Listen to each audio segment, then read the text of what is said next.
Hello students, welcome back to our YouTube channel Adhunik digital classes. पिछली class में हम लोगों ने विद्युत धारा चैप्टर को शुरू किया था और पढ़ा था वैद्युत आवेश क्या होता है, उसके गुण क्या होते हैं, विद्युत धारा क्या होती है, विद्युत धारा के प्रकार क्या होते हैं, वैद्युत विभव क्या होता है, विभवांतर क्या होता है जिसको वोल्टेज भी कहते हैं। साथ में देखा था प्रतिरोध और प्रतिरोध के ताप पर निर्भरता, लंबाई पर निर्भरता, अनुप्रस्थ काट के क्षेत्रफल पर निर्भरता देखी थी और देखा था वैद्युत अवयव क्या होते हैं। साथ में देखा था कि विद्युत परिपथ में विद्युत अवयवों को कैसे जोड़ा जाता है। आज की क्लास में उसके आगे कंटिन्यू कर रहे हैं। आज देखेंगे ओम का नियम क्या है, ओम के नियम का प्रायोगिक सत्यापन कैसे किया जा सकता है, श्रेणी क्रम समांतर क्रम संयोजन क्या होता है प्रतिरोधों का। साथ में देखेंगे शक्ति क्षय कैसे निकाला जाता है और विद्युत धारा का उसमें प्रभाव के बारे में बात करेंगे। तो सबसे पहले आओ देखते हैं कि ओम का नियम क्या है। तो ओम के नियम के मुख्यतः दो कथन दिए जाते हैं और दोनों के दोनों सही होते हैं, लेकिन दोनों अलग अलग केस में सही होते हैं। कब सही होते हैं? जैसे मान लीजिए आपसे कहा जाता है कि यहां पर एक प्रतिरोध है, ऐसा ये प्रतिरोध है R, इसमें धारा प्रवाहित हो रही है I, तो इसके सिरों पर कुछ विभव पतन होगा ना V। हाँ बिल्कुल, V विभव पतन होगा। तो पहला नियम ये कहता है कि यदि निश्चित ताप पर किसी विद्युत परिपथ में प्रतिरोध के सिरों पर होने वाला विभव पतन V ये समानुपाती होता है चालक में प्रवाहित धारा के या उस प्रतिरोध में बहने वाली धारा के समानुपाती होता है। ये पहला कथन है। मतलब ये किसके लिए सत्य है? प्रतिरोध के लिए, प्रतिरोध के लिए। और बात करें किस पर? तो नियत ताप पर, नियत ताप पर। सही है? हाँ बिल्कुल ठीक है। तो नियत ताप पर ये हो गया। तो नियत ताप पर जो विभव पतन होता है किसी प्रतिरोध में, उस प्रतिरोध में बहने वाली धारा के समानुपाती होता है। यहां से अगर इसको हम सॉल्व करते हैं तो एक रिजल्ट निकल के आता है V इज इक्वल टू में R इंटू में I लिखा जाता है, ये ऐसा। या फिर जनरली इस तरह से जानते होंगे आप इसे, V इज इक्वल टू में I इंटू में R, इसी को ओम का नियम कहा जाता है। ओम का नियम कहा जाता है। प्रतिरोध के बारे में थोड़ी और भी बातें आज होंगी जिसके बारे में हम बात करेंगे। दूसरा कथन देख लेते हैं। दूसरा कथन कब के लिए सत्य है? मान लीजिए कि आपके पास कोई चालक दिया गया है, ये कोई चालक दिया गया है, इस चालक के सिरों पर आपने लगाया विभवांतर। विभवांतर लगाने के लिए आप सेल या बैटरी का यूज कर सकते हैं। तो मान लीजिए V वोल्ट लगा दिया विभवांतर सेल से और इसमें बह रही धारा, तो इसमें मान लेते हैं धारा I बह रही है। तो दूसरा नियम कहता है कि अगर इस चालक की भौतिक अवस्था जैसे ताप दाब परिवर्तित ना हो तो इसमें जो बहने वाली धारा होती है वो निर्भर करती है विभवांतर पर। तो क्या लिख सकते हैं? निश्चित ताप पर किसी चालक में प्रवाहित होने वाली धारा चालक के सिरों पर लगाए गए विभवांतर के समानुपाती होती है। यह भी ओम का नियम ही है। दोनों जगह ओम का नियम काम करता है ये। तो यहां से अगर लिखोगे तो I इज इक्वल टू, यहां लिखा जाता है 1/R समानुपाती नियतांक, यहां पर V लिखते हैं। रिजल्ट निकालेंगे आप लोग तो V इज इक्वल टू क्या निकल के आएगा? I इंटू में R आएगा, I इंटू R आएगा। ठीक है, दोनों जगह से सेम रिजल्ट निकल के आता है। अगर आपको फार्मूला याद रखना हो तो एक त्रिभुज बना करके इसे याद रख सकते हैं। ये त्रिभुज कुछ ऐसा है, ये कुछ ऐसा त्रिभुज है। मान लीजिए ये लाइन खींच दिया हमने, ये लाइन खींच दिया, इसको ऐसे याद रख सकते हैं। मान लीजिए यहां पर V लिखा हुआ है, यहां पर I लिखा हुआ है, R लिखा हुआ है। आपसे पूछा जाता है V का मान बताओ, तो जिसका मान बताना हो ना उसको बंद कर लो, बाकियों को लिख दो। तो अगर V को बंद करेंगे तो I और R बराबर बराबर में लिखे हैं ना, तो गुणा करा के इनको लिख दो। तो पहला बन जाएगा V इज इक्वल टू में I इंटू में R, ये पहला सूत्र बन गया। ठीक है, अगर आपसे पूछा जाता है नहीं मुझे धारा बताओ, तो धारा को बंद करो, तो देखो V बटा R आ रहा है कि नहीं, तो I को बंद कर लो।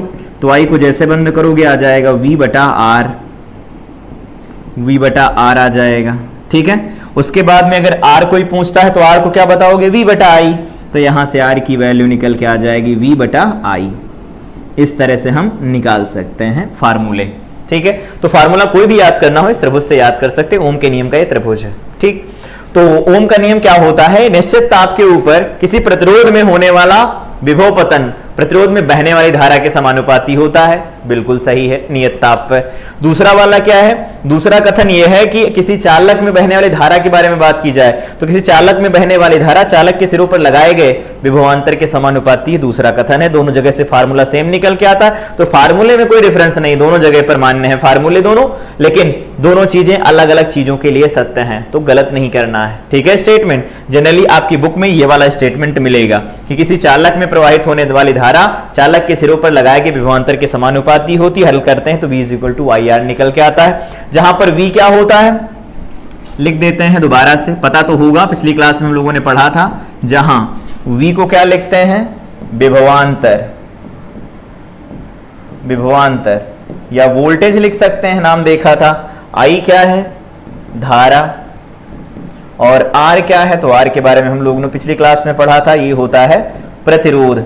आखिर ये R प्रतिरोध क्यों कहलाता है? तो देखो R का मान क्या है? तो R का मान है V/I, है कि नहीं? हाँ, इसका मतलब है R जो है वो व्युत्क्रमानुपाती I के, इसका मतलब ये बोल सकते हो R की वैल्यू अगर ज्यादा है तो I का मान कम होगा, या ऐसा भी बोल सकते हो R का मान कम होगा तो धारा बढ़ जाएगी। यही तो मतलब हुआ। तो किसी चालक का अगर प्रतिरोध ज्यादा होगा उसमें धारा कम हो जाएगी, और धारा कम होगी तो प्रतिरोध उसका ज्यादा होगा। ठीक है, तो यह संबंध होता है। तो किसी चालक में बहने वाली धारा का विरोध करता है उसी को प्रतिरोध कहते हैं, तो वो यहां से निकल के आता है। ठीक है, लेकिन इसके बारे में हम लोगों ने पहले भी पढ़ लिया, तो सारी चीजें यहां पर क्लियर हो रही होंगी। एक पॉइंट यहां से पूछते हैं, बताते जाना। मान लीजिए कि आपसे पूछा जाए इसका ग्राफ कैसा आएगा, ये ऐसा कोई ग्राफ बना रहे हैं, ऐसा आपसे पूछा जाता है कि यहां पर मान लीजिए धारा है I जो कि एम्पियर में लिखी जाएगी, जानते हैं हम लोग, और यहां पर विभव है V, ये किस में लिखा गया है? वोल्ट में लिखा गया है मान लीजिए। ठीक है, या दोबारा से लिख देते हैं सही जगह पर, V है इधर, इधर V है, ऐसे मान लो, इस जगह पर V प्लॉट कर रहे हैं हम, तो इधर V है इधर I है, वोल्टेज वोल्ट में है। तो ये बताओ ऐसा ग्राफ कैसा निकल के आएगा? तो इसका ग्राफ दिख रहा होगा, सीधी रेखा आ रही है। क्यों? क्योंकि देखो वोल्टेज बढ़ेगा, धारा बढ़ेगी, धारा कम होगी, वोल्टेज कम हो जाएगा, समानुपाती समानुपाती चल रहे हैं, तो समानुपाती का जो ग्राफ होता है सीधी रेखा निकल के आती है, ये ऐसी सीधी रेखा आएगी, सीधी रेखा आएगी।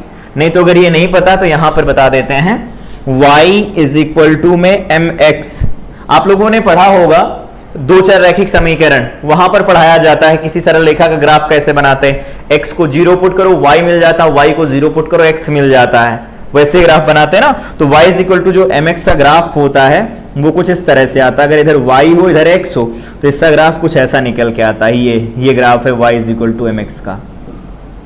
तो अगर नहीं याद है तो यहां से देख लेना, ये ग्राफ होता है y = mx का। अगर माइनस होता तो ग्राफ इस तरफ जाता, प्रवणता बढ़ जाती। तो प्रवणता क्या होती है इसकी?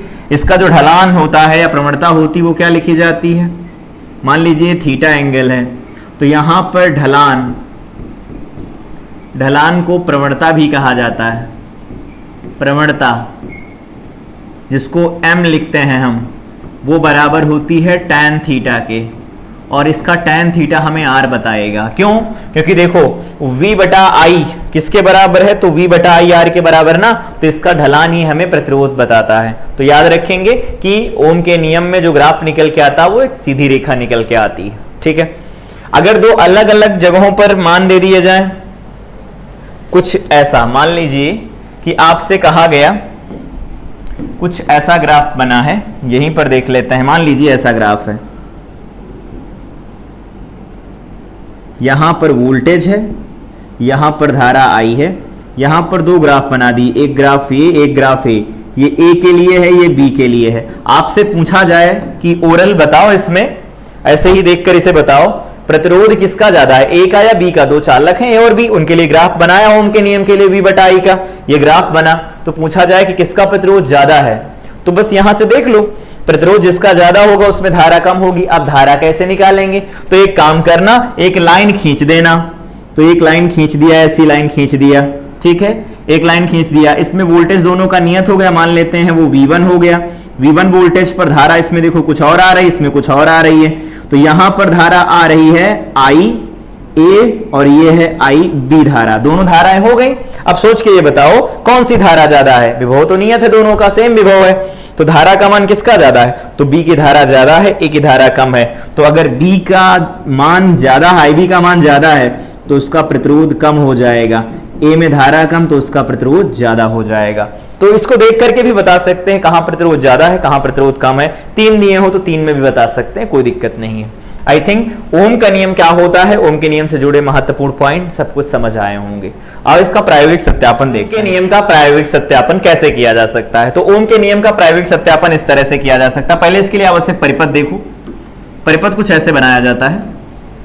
सबसे पहले हमें क्या करना होता है, सोर्स जोड़ना होता है। तो सोर्स के लिए हम यहां पर बैटरी जोड़ेंगे, सोर्स के लिए यहां पर हम बैटरी जोड़ने वाले हैं। देखो ये बैटरी दिख रही होगी, ये बैटरी हो गई। यहां पर हम एक कुंजी जोड़ने वाले हैं, कुंजी जोड़ने वाले हैं, कुंजी को के से लिख देते हैं। साथ में यहां कहीं पर हम एक अमीटर जोड़ देंगे, सीडी में जोड़ा जाता है मीटर, इसके बारे में बात की है हम लोगों ने। और यहां पर एक प्रतिरोध जोड़ देते हैं,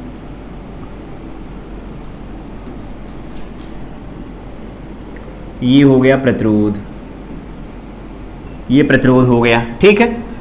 अब ये प्रतिरोध हो गया आर, ये हो गया अमीटर, ये हो गई कुंजी, ये हो गई बैटरी, बैटरी हो गई, ठीक है। बैटरी में ये माइनस वाला टर्मिनल, ये प्लस वाला टर्मिनल, ये वाला हो गया प्लस, ये हो गया माइनस। अब बात आती है कि हमें धारा तो बता देगा अमीटर, लेकिन वोल्टेज कौन बताएगा, तो वोल्ट मीटर लगाओ। वोल्ट मीटर को कैसे जोड़ा जाता है, समांतर में जोड़ा जाता है। तो ये वोल्ट मीटर हो गया, देखो समांतर में जोड़ा गया है, वोल्ट मीटर हो गया, ठीक है, प्लस माइनस ये हो गया। अब हमें करना क्या है, अलग अलग रीडिंग लेनी है। तो उसके लिए हम यहां पर क्या लगा लेते हैं, एक रियोस्टैट लगा लेते हैं चाहो तो, या इसको ऐसे रहने दो। प्रायोगिक सत्यापन के लिए फिगर बना है, यहां पर हमने एक प्रतिरोध लगाया है जिसके सिरों पर हम विभव पतन देखेंगे, धारा देखेंगे उसमें। साथ में यहां पर हम लोगों ने मीटर लगाया जो धारा मापेगा, ये वोल्ट मीटर वोल्टेज बताएगा। की लगी है, इसको स्विच ऑफ या ऑन कर सकते हैं। यहां पर हम जो बैटरी लगा रहे हैं, इस बैटरी में एक खास बात है, या हम इसको ऐसे ही मार्क कर देते हैं। बैटरी में एक खास बात है, ये परिवर्ती है, परिवर्ती, परिवर्ती विभव या वोल्टेज, परिवर्ती वोल्टेज, मतलब इसका वोल्टेज हम कम या ज्यादा कर सकते हैं। ये तीर इस बात को दिखा रहा है, ठीक है। अब हमें करना क्या होगा, यहां पर डिफरेंट डिफरेंट रीडिंग्स लेनी होंगी और हमें ग्राफ बनाना होगा। ये हो गया ग्राफ,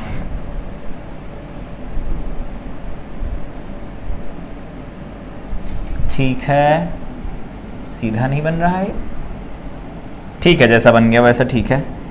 दूसरा इधर बना देते हैं और इसमें मार्किंग कर देते हैं, मार्किंग कर देते हैं। इधर हम लिखने वाले हैं वोल्टेज जो कि होगा वोल्ट में, और इधर लिखने वाले हैं हम धारा आई जो कि लिखी जाएगी एम्पियर में, ठीक। दोनों अच्छे हो गए। अब यहां से क्या करते हैं, टेबल बनाते हैं। टेबल बनाते हैं कुछ इस तरह की,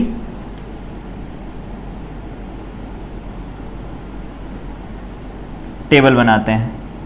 बहुत ही जल्दी इसका प्रैक्टिकल भी आप लोगों को कराया जाएगा, लेकिन अभी के लिए हम यहां पर थियरी मॉडल पढ़ लेते हैं कि इसे हम कैसे बना सकते हैं। ये ऐसा हो गया, देखिएगा आप।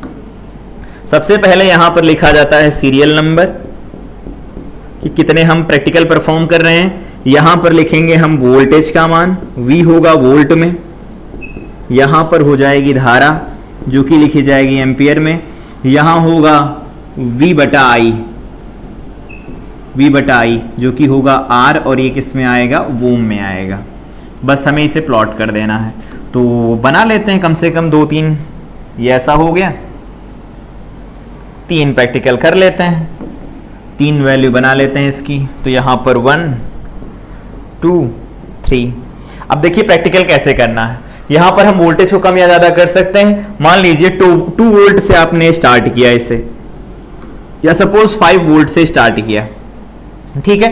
पहले इनिशियली 5 वोल्ट था, 5 वोल्ट था का मतलब क्या है, जब यहां पर बैटरी सप्लाई लगाई गई तो उस केस में क्या हुआ, वोल्ट मीटर की रीडिंग निकल के आई 5 वोल्ट, ठीक। उस केस में देखा गया परिपथ में धारा का मान लेते हैं दिया गया है 2 एम्पियर, ठीक है, ऐसा हो गया 2 एम्पियर। तो बताओ 5 एम्पियर वोल्ट मतलब 5 वोल्ट वोल्टेज है और यहां पर धारा का मान 2 एम्पियर, तो यहां पर लिखोगे 5/2 बराबर में कितना आ जाएगा, तो 5/2 लिखोगे तो बराबर में आ जाएगा 2.5 ओम। ये 2.5 ओम आ गया। इसी तरह से मान लीजिए वोल्टेज को आपने बढ़ाते 10 वोल्ट कर दिया, मतलब यहां से वोल्टेज बढ़ाते गए, इस वोल्ट मीटर ने 10 वोल्ट पढ़ा, तो उस समय 10 वोल्ट अगर पढ़ा तो यहां पर वैल्यू पढ़ी गई, मान लेते हैं 4.1 पढ़ी गई या 4 पढ़ी गई सीधे सीधे। अब लिख रहे हैं तो पूरा प्रैक्टिकली लिख देते हैं, तो 10 पर 4 पढ़ी गई तो इसे लिख सकते हो 10/4 बराबर फिर से 5/2 आएगा। ये वैल्यू किसके बराबर आएगी, 2.5 ओम के बराबर आ जाएगी। मान लीजिए 20 कर दिया गया और ये फिर क्या हो जाएगा, 8 हो जाएगा, तो 20/8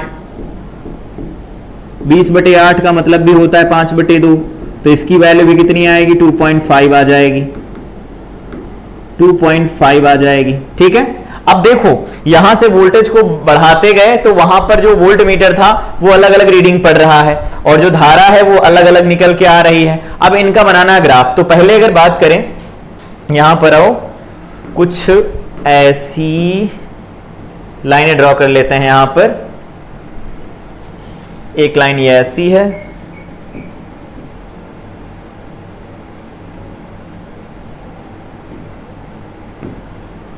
ये कुछ ऐसी लाइन है,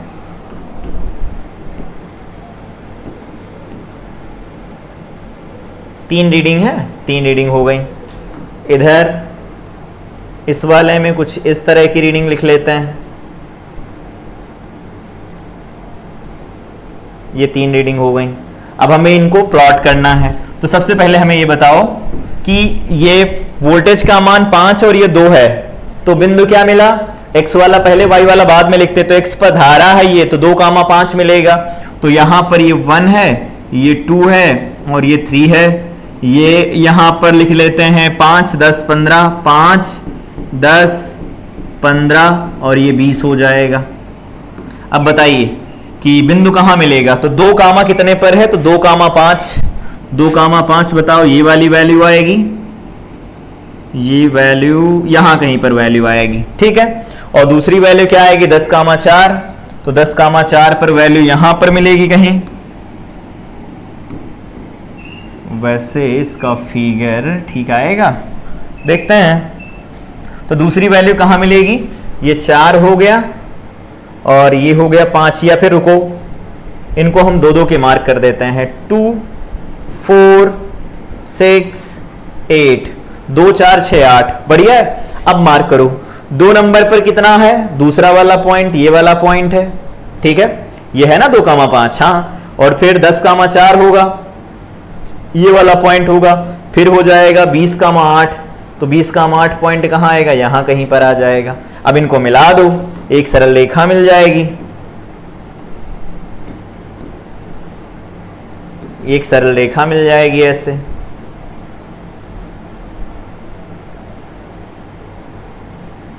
ये ऐसी एक सरल रेखा मिल जाएगी, ठीक है। ये वाला पॉइंट थोड़ा इधर उधर हो गया है, फिर भी ये एक सरल रेखा मिल जाएगी। तो यहाँ पर ये वाला बिंदु मिल गया हमें, दूसरा वाला बिंदु यहाँ कहीं पर मिल गया, और ये वाला बिंदु का कटान थोड़ा इधर हो रहा है, तो इसको थोड़ा हम इधर बढ़ा देते हैं, इस वाले को थोड़ा इधर बढ़ा देते हैं, ये मिल जाएगा यहाँ पर, ठीक। तो ये वाला बिंदु कितना है, तो 8,20 है। ये वाला बिंदु कितना है, तो ये है 10,6, नहीं 4,10, 4,10, ये हो जाएगा 2,5, ये हो गया। तो देखो यहां से डाटा आप लेंगे, जो भी डाटा आएगा, कोई मैटर नहीं करता क्या डाटा आ रहा, जो भी डाटा यहां से आएगा उसे आप अगर प्लॉट करेंगे तो एक सीधी सरल रेखा आएगी। इस सरल रेखा से अगर मान लो प्रतिरोध निकालना चाहते हो आप, तो प्रतिरोध कैसे निकाल सकते हो? हमने बताया कि ढलान या फिर प्रवणता क्या होती है, वो m लिखी जाती है और उसी को हम tan थीटा लिखते हैं और वो किसके बराबर होगी? r के। तो tan थीटा लिख दो ना, यहां पर जो इस x अक्ष के साथ कोण बन रहा है वो थीटा है मान लेते हैं, तो tan थीटा लिखना चाहो लिख दो, कोई भी वैल्यू लिख दो, कोई फर्क नहीं पड़ता। मान लीजिए आपने ये वाला पूरा त्रिभुज ले लिया, ये बड़ा वाला त्रिभुज, तो इसमें लंब हो जाएगा यहां से यहां जो कि है 20, तो यहां से आप बताएंगे 20 है और डिवाइडेड बाई में क्या आ जाएगा? आधार, तो यहां से यहां आधार 8 है, तो ये वैल्यू कितनी आएगी? 2.5 ओम निकल के आएगी। तो यहां पर जो हम प्रतिरोध प्रयोग कर रहे हैं इसका मान 2.5 आएगा। तो इस तरह से हम प्रायोगिक निर्धारण कर सकते हैं, प्रायोगिक रूप से इसे हम सिद्ध कर सकते हैं ओम के नियम को। ठीक है, इसका प्रैक्टिकल जल्दी आपको मिलेगा, लेकिन अभी के लिए थ्योरी पढ़ रहे हैं, थ्योरी में यहां पर कंप्लीट कर दिया। आगे बात करते हैं, ये तो हो गया इसका सत्यापन। सत्यापन में चीजें याद रखना सारी कि कैसे कर सकते हैं, क्या क्या चीजों की जरूरत होती है। बैटरी यहां पर हमने परिवर्ती लिया है, अगर ये नहीं चाहते तो यहां पर रियोस्टैट का भी यूज कर सकते। धारा नियंत्रक पढ़ा था, तो धारा नियंत्रक से भी धारा का मान हम कम ज्यादा कर सकते हैं, तो वहां का वोल्टेज कम ज्यादा होगा। तो जैसा चाहे वैसा कर सकते हैं। अगला है प्रतिरोधों के संयोजन के बारे में बात करनी है। तो प्रतिरोधों का संयोजन वैसे 3 तरह का होता है, लेकिन 2 तरह का हम पढ़ेंगे, श्रेणी, समांतर और एक होता है मिश्रित क्रम। तो मिश्रित क्रम में श्रेणी और समांतर दोनों आ जाते हैं, तो श्रेणी और समांतर को अलग अलग हम पढ़ लेते हैं। पहले श्रेणी क्रम संयोजन का मतलब ये होता है कि मान लीजिए कि एक प्रतिरोध ऐसा है, ये एक प्रतिरोध ऐसा है, नहीं बना, ऐसा मान लीजिए एक प्रतिरोध ऐसा है, ठीक है। ये प्रतिरोध जहां खत्म हुआ वहीं से दूसरा प्रतिरोध शुरू हुआ, फिर अगला प्रतिरोध जहां खत्म हुआ वहीं से अगला प्रतिरोध शुरू हो गया, ये ऐसा बन गया। 3 प्रतिरोध हैं, इसका प्रतिरोध दिया गया है R1, इसका प्रतिरोध दिया गया है R2, इसका प्रतिरोध दिया गया है R3। 3 अलग अलग प्रतिरोध हो गए, इनको जोड़ दिया जाए मान लो बैटरी के साथ। मान लीजिए इसे V वोल्ट की बैटरी के साथ इन सबको जोड़ दिया गया है, ये है, ये बैटरी है V वोल्ट की, तो माइनस वाला ये प्लस वाला टर्मिनल बनेगा, सही है। अगर ये V वोल्ट की बैटरी है तो परिपथ से धारा चलेगी, हाँ बिल्कुल धारा प्रवाह होगा, बैटरी जोड़ी है तो। धारा अगर यहां से चलेगी तो एक बात सोच के बताओ, धारा को जाने के लिए कोई और रास्ता तो है नहीं, तो एक ही रास्ता है धारा को चलने का, तो सब में धारा का मान समान होगा और वापस से आई धारा इधर आएगी और वापस बैटरी में चली जाएगी। बताया था ना धारा प्लस से निकलती है, क्योंकि इलेक्ट्रॉन इधर से इधर की तरफ चलेंगे, धारा इधर से इधर तरफ चलेगी। धारा की दिशा से पढ़ा था, धारा की दिशा बैटरी के प्लस टर्मिनल से निकलती है, माइनस में एंटर करती है। ठीक, अब ये बताओ धारा सब में एक समान है, लेकिन धारा समान है लेकिन विभव पतन तो समान नहीं होगा ना? हाँ बिल्कुल, अगर यहां देखें इसके सिरों पर विभव पतन V1 है तो ये लिखा जाएगा I × में R1 ओम के नियम की सहायता से, और इस वाले को अगर लिखेंगे आप तो क्या लिख सकते हैं? V2 लिखेंगे, इसको लिखा जाएगा I × में R2, और इस वाले को अगर आप लिखेंगे तो वो क्या लिख सकते हैं? V3 बराबर I × में R3 लिख सकते हैं कि नहीं लिख सकते हैं? तो बैटरी ने देखो V वोल्ट लगाया यहां से और सब में अलग अलग विभव पतन हुआ। अब अलग अलग विभव पतन हुआ तो कुल विभव पतन वही हुआ होगा जो बैटरी का है, तो यहां लिख सकते हैं कुल विभव V का जो मान होगा वो किसके बराबर लिखा जा सकता है? बोल सकते हैं V1 + V2 + V3 के बराबर होगा।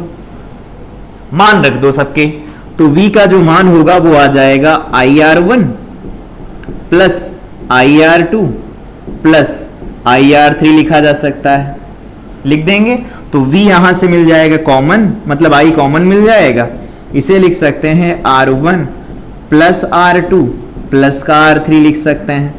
ये हमारे पास एक समीकरण जैसा मिलेगा कुछ, ये हो गई समीकरण, इसको हम नाम दे देते हैं पहली समीकरण। अब ये बताओ अगर हमें इनका तुल्य प्रतिरोध निकालना है तो इन सबको हटाने के बाद एक प्रतिरोध ऐसा बनना चाहिए जो इनके जैसा काम करे। हाँ तो बना लो, मान लीजिए कि ये प्रतिरोध बना नया वाला, इनको हटाने के बाद उसको हमने बैटरी के साथ जोड़ा, 1 2 3 4 1 2 3 4 इस बैटरी के साथ जोड़ दिया, मतलब जो बैटरी थी उसी बैटरी के साथ दोबारा जोड़ा है, माइनस और प्लस। यहां पर जो R है वो मान लीजिए तुल्य है। तो अगर उन सबको हटाया जाए, मतलब परिपथ को ही बनाया गया है, इतने प्रतिरोधों को हटा के सिर्फ एक प्रतिरोध लगाया जाए तो क्या होगा? एक प्रतिरोध लगाया गया, उसका प्रतिरोध R तुल्य है। तो अगर R तुल्य इन सब के तुल्य के बराबर होगा तो परिपथ में धारा का मान तो समान जाएगा ना। तो इसमें परिपथ में धारा कितनी जाएगी? I जाएगी। अगर पहले I जा रही थी तो अभी भी I जाएगी। तो यहां से अगर हम पूछें V का मान क्या होगा, तो V का मान बता सकते हैं I इंटू R होगा। R का मान किसके बराबर है? तो तुल्य के बराबर है। समीकरण नंबर 2 हो गई। अब समीकरण 1 और 2 को देखना ध्यान से। बाएं पक्ष दोनों के बराबर हैं तो दाएं बराबर कर दो। तो क्या लिख सकते हैं? समीकरण 1 व 2 से समीकरण 2 क्या कहती है? ये कहती है I R तुल्य दाहिना पक्ष, और इसका दाहिना पक्ष क्या है? I कॉमन है, और यहां पर है R1 plus R2 plus R3। ये हो गया। I दोनों तरफ से काट दो तो बनेगा R तुल्य बराबर में R1 plus R2 plus R3। ये हमारे पास निकल आएगा फार्मूला। तो जब कभी भी श्रेणी क्रम संयोजन का फार्मूला लगाना होगा तो आप ये फार्मूला लगाया करेंगे। ठीक है, ये इस तरह से हम निकाल सकते हैं। फिर से और रिपीट कर देते हैं कि कैसे लगाया गया। सबसे पहले हम लोगों ने एक बैटरी लिया, उससे 3 प्रतिरोधों को जोड़ दिया। 3 प्रतिरोधों को इस तरह से जोड़ा कि उनमें सब में धारा एक जैसी जा रही, धारा बटी नहीं। तो धारा अगर नहीं बट रही है, इसका मतलब ये हुआ कि प्रतिरोध सबके सब श्रेणी क्रम में जुड़े हैं। श्रेणी क्रम में धारा समान थी तो हमने इसके सिरों पर विभव लिखा। तो विभव के लिए हम ओम का नियम लगाएंगे, V बराबर IR। तो IR1 IR2 IR3 निकल आया, क्योंकि धारा का मान सब में समान था। प्रतिरोध अलग अलग होने की वजह से विभव पतन अलग अलग हुआ, लिख लिया। फिर अब पता किया कि यहां विभव पतन, यहां विभव पतन, यहां विभव पतन, कुल मिला के उतना ही हुआ होगा जो बैटरी ने दिया। तो बैटरी के विभव के बराबर कर दिया, सॉल्व कर दिया। अब इनको हटाया, हटाने के बाद हमने एक प्रतिरोध लगाया जो उसी बैटरी से जोड़ने पर I धारा ले रहा था। तो वहां से V बराबर IR लगाया, दोनों की तुलना करा दी, फार्मूला निकल के आया। तो जब भी कभी श्रेणी क्रम में निकालना होगा तो इस तरह से निकाल सकते हैं। अगर मान लीजिए नोट लिख लीजिए। नोट में लिखना यह है कि यहां पर, हाँ ठीक है, पहला नोट लिख लीजिए, या फिर यहां पर अभी नोट, यैसा नोट में लिखना है कि यदि n प्रतिरोध श्रेणी क्रम में जुड़े हों, श्रेणी क्रम में जुड़े हों, तो अगर n प्रतिरोध श्रेणी क्रम में जुड़े होंगे तो R तुल्य जो लिखा जाता है उसका फार्मूला लिख दो, R1 plus R2 plus dot dot dot, जितने होंगे सबको जोड़ते चले जाना Rn तक। ये फार्मूला काम करेगा। मतलब जैसे मान लीजिए 10 प्रतिरोध हैं, श्रेणी क्रम में जुड़े हैं, तो 10 को जोड़ डालो, श्रेणी क्रम का तुल्य प्रतिरोध निकल आएगा। ठीक, इससे जुड़े कुछ पॉइंट हैं जो आपको याद रखने चाहिए। अगर वो याद होते हैं तो परिपथ बहुत जल्दी बन जाते हैं। जैसे मान लीजिए कि आपसे कहा गया कि यहां पर एक प्रतिरोध है, टेढ़ा हो जाता है बार बार, ये एक प्रतिरोध है, दूसरा प्रतिरोध यहां है। ठीक है, इसका प्रतिरोध R1 है, इसका प्रतिरोध R2 है, और इसको कनेक्ट कर दिया गया V वोल्ट की बैटरी के साथ। V वोल्ट की बैटरी के साथ कनेक्ट कर दिया गया कुछ इस तरह से। ये बैटरी V वोल्ट की माइनस प्लस। ठीक है, तो अगर पूछा जाए कि यहां का विभव V1 है और यहां का विभव V2 है, तो हमें V1 और V2 बताओ क्या होंगे। इस V के पदों में बताना है कि अगर इसका V है तो इसका कितना भाग यहां जाएगा, कितना भाग यहां जाएगा। तो यही कहोगे कि V1 का मान जो होगा वो बराबर हो जाएगा IR1 के, तो हम कहेंगे ठीक है, और जो V2 का मान होगा वो IR2 के बराबर हो जाएगा। ये बात भी ठीक है, सही है ना? हाँ ठीक है। हम चाहते हैं कि इन दोनों को जोड़ डालो, या पहले डिवाइड करो, समीकरण 1 समीकरण 2, इनको भाग दे दो। तो भाग दोगे तो बन जाएगा V1 बटा V2 बराबर R1 बटा R2 बनेगा, बन जाएगा। भाग दिया गया है यहां पर। अब क्या करते हैं, दोनों तरफ एक जोड़ देते हैं। तो लिखो प्रत्येक पद में एक जोड़ने पर, तो दोनों तरफ एक एक जोड़ दो, तो यहां बन जाएगा v1 बटा v2 प्लस 1 और यहां पर बन जाएगा r1 बटा r2 प्लस 1।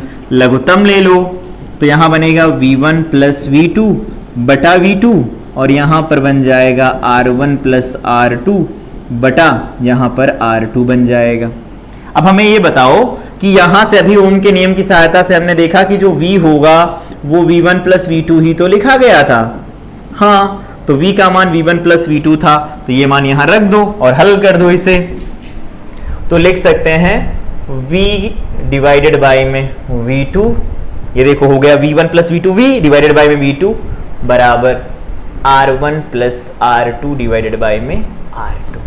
तो अगर यहां से तिर्यक गुणा करा दिया जाए, v2 पूछा जाए आपसे तो क्या बताएंगे, कहेंगे r2 डिवाइडेड बाय में r1 प्लस r2 और इनटू में क्या बन जाएगा, v बन जाएगा। तो जब भी कभी विभव बांटना हो तो इस तरह से विभव बांट सकते हैं। अब अगर निकालना हो हमें दूसरा विभव, मान लीजिए हमसे v1 निकालना हो तो कहेंगे v था उसमें से v2 को हटा दो, बस निकल आ जाएगा।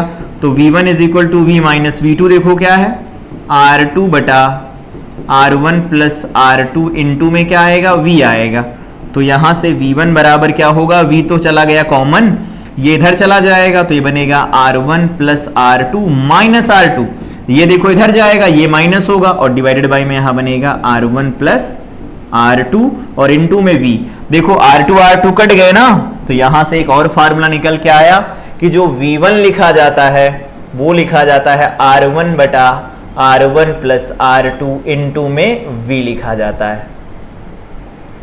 तो विभव को अगर बांटना होगा श्रेणी क्रम में तो इस तरह से विभव को बांट सकते हैं आप बिना कोई फार्मूला लगाए, डायरेक्ट यहां पर वैल्यू रख देनी है, बढ़ जाएगा विभव अपने आप। ठीक है, नोट पॉइंट यहां का लिखो। पहला नोट पॉइंट है प्रत्येक प्रतिरोध में क्या समान है, धारा समान है, धारा समान है, पहला पॉइंट। दूसरा पॉइंट क्या बोल सकते हैं, तो दूसरा पॉइंट बोल सकते हैं प्रत्येक प्रतिरोध में धारा समान है। दूसरा पॉइंट बोल देना प्रत्येक प्रतिरोध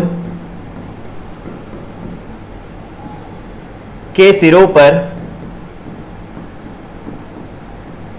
पर विभव पतन भिन्न है। विभव पतन कोई नई चीज नहीं है कि विभव पतन नहीं पढ़ा था, विभव पतन कहां से आ गया। विभवांतर जो होता है प्रतिरोध के सिरों पर वो खर्चा किया हुआ विभवांतर होता है, वोल्टेज होता है, तो इसीलिए उसे कहते हैं विभव पतन।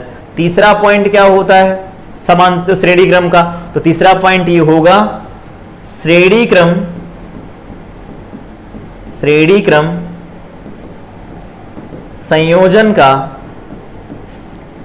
तुल्य प्रतिरोध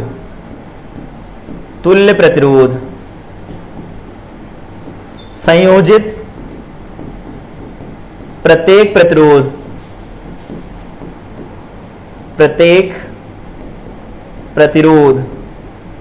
संयोजित प्रत्येक प्रतिरोध से अधिक होता है।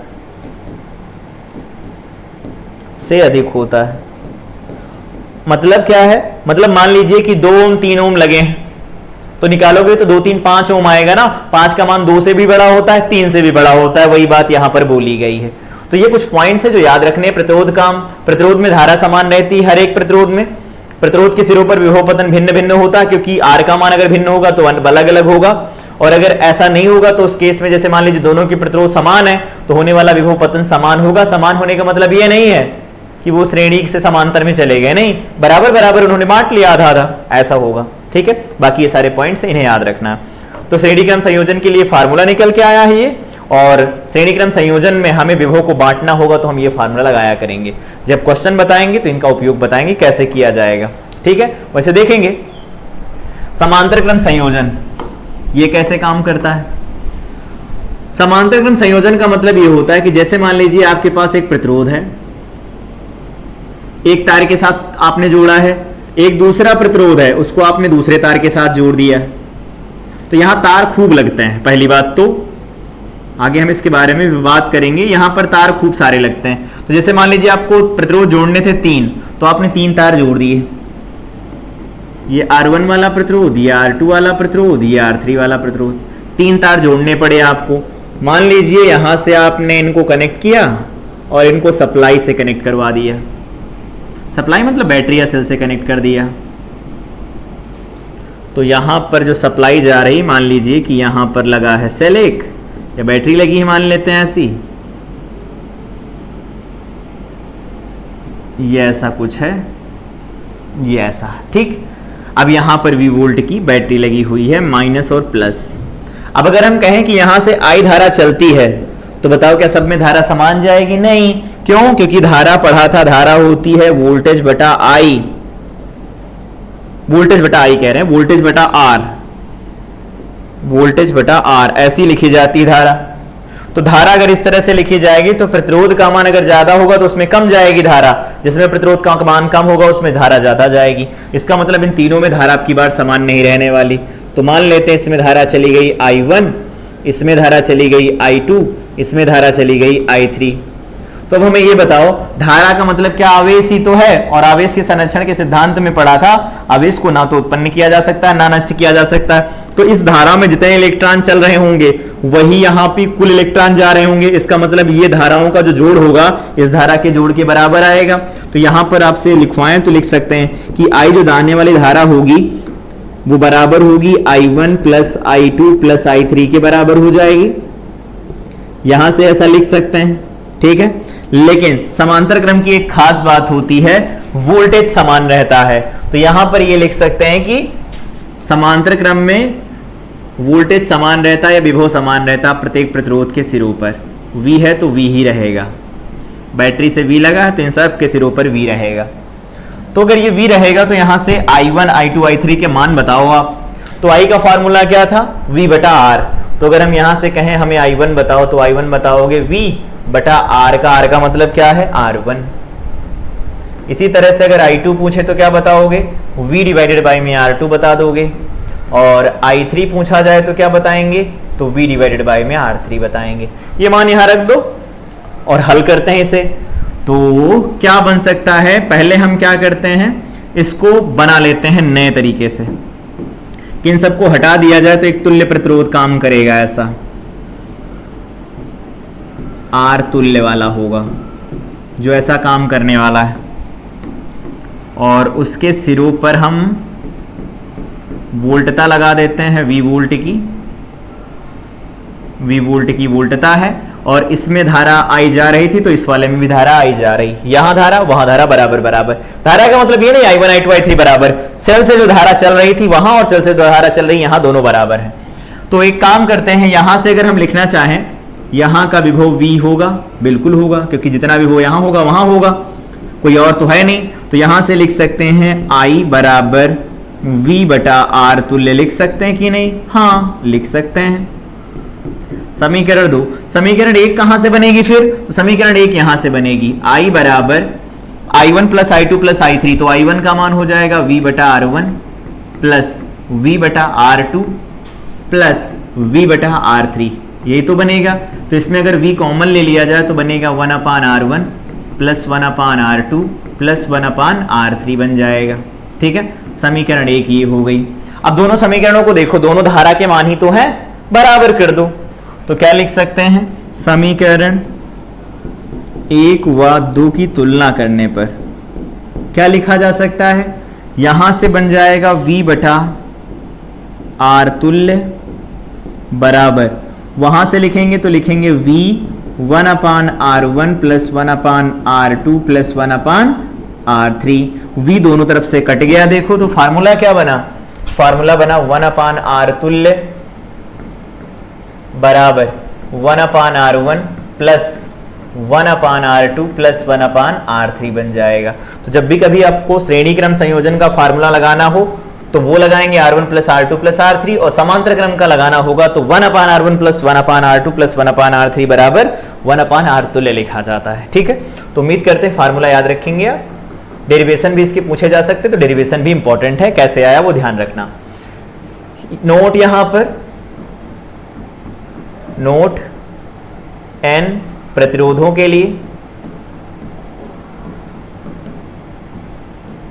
अगर n प्रतिरोधों के लिए बात की जाए तो क्या बताएंगे? बताएंगे कि 1/r तुल्य जो होने वाला है वो लिखा जाएगा 1/r1 plus 1/r2 plus 1/r3 plus dot dot dot, और यहां पर लिखा जा सकता है 1/rn। तो अगर n होंगे तो n बार उनको उल्टा करके जोड़ लेना है। लेकिन अगर दो लगे हों, यहां पर लिख सकते हैं नोट 1 हो गया, इस नोट 2 को लिख देते हैं। केवल दो प्रतिरोध लगे हो तो उसका शॉर्टकट क्या है? दो प्रतिरोधों के लिए,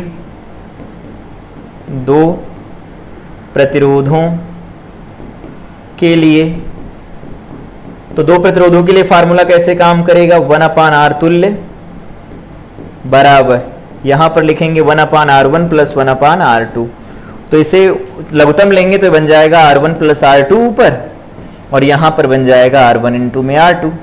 तो यहां से अगर उल्टा करेंगे तो r तुल्य मिलेगा हमें सही सही, और ये हो जाएगा r1 r2 बटा r1 प्लस r2। तो दो के लिए लगाना होगा तो ये फार्मूला लगाएंगे। जैसे मान लीजिए 3 और 6 समांतर में जुड़े हैं तो 3 दूनी 6, 3 प्लस 6 9, 9 2 बनेगा। नहीं आया? 3 गुणे 6 बटे 3 प्लस 6, 6 त्रिक 18 बटे 9 होता है 2। तो इस तरह से हम निकाल लिया करेंगे। तो जब भी कभी हमें 2 के लिए लगाना होगा डायरेक्ट लगा लेंगे, 3 के लिए लगाना होगा तो ऐसे लगाएंगे, n होंगे तो इस तरह से लगा देना। सबको 1/r करके जोड़ते जाओ, 1/r तुल्य निकल आएगा। ठीक, इससे जुड़े कुछ पॉइंट, धारा देखा यहां पर अभी, धारा को बांटना हो तो कैसे बांट सकते हैं? श्रेणी में तो विभव बांट लिया, धारा बांटी जाती समांतर क्रम संयोजन में। तो यहां पर लिख सकते हैं, मान लीजिए कि एक प्रतिरोध ऐसा है, दूसरा प्रतिरोध ऐसा लिखा है, बना हुआ है, और ये वैल्यू दे रहा है R1, ये वैल्यू दे रहा है R2। मान लीजिए इसको कनेक्ट किया गया यहां सप्लाई के साथ, या इधर से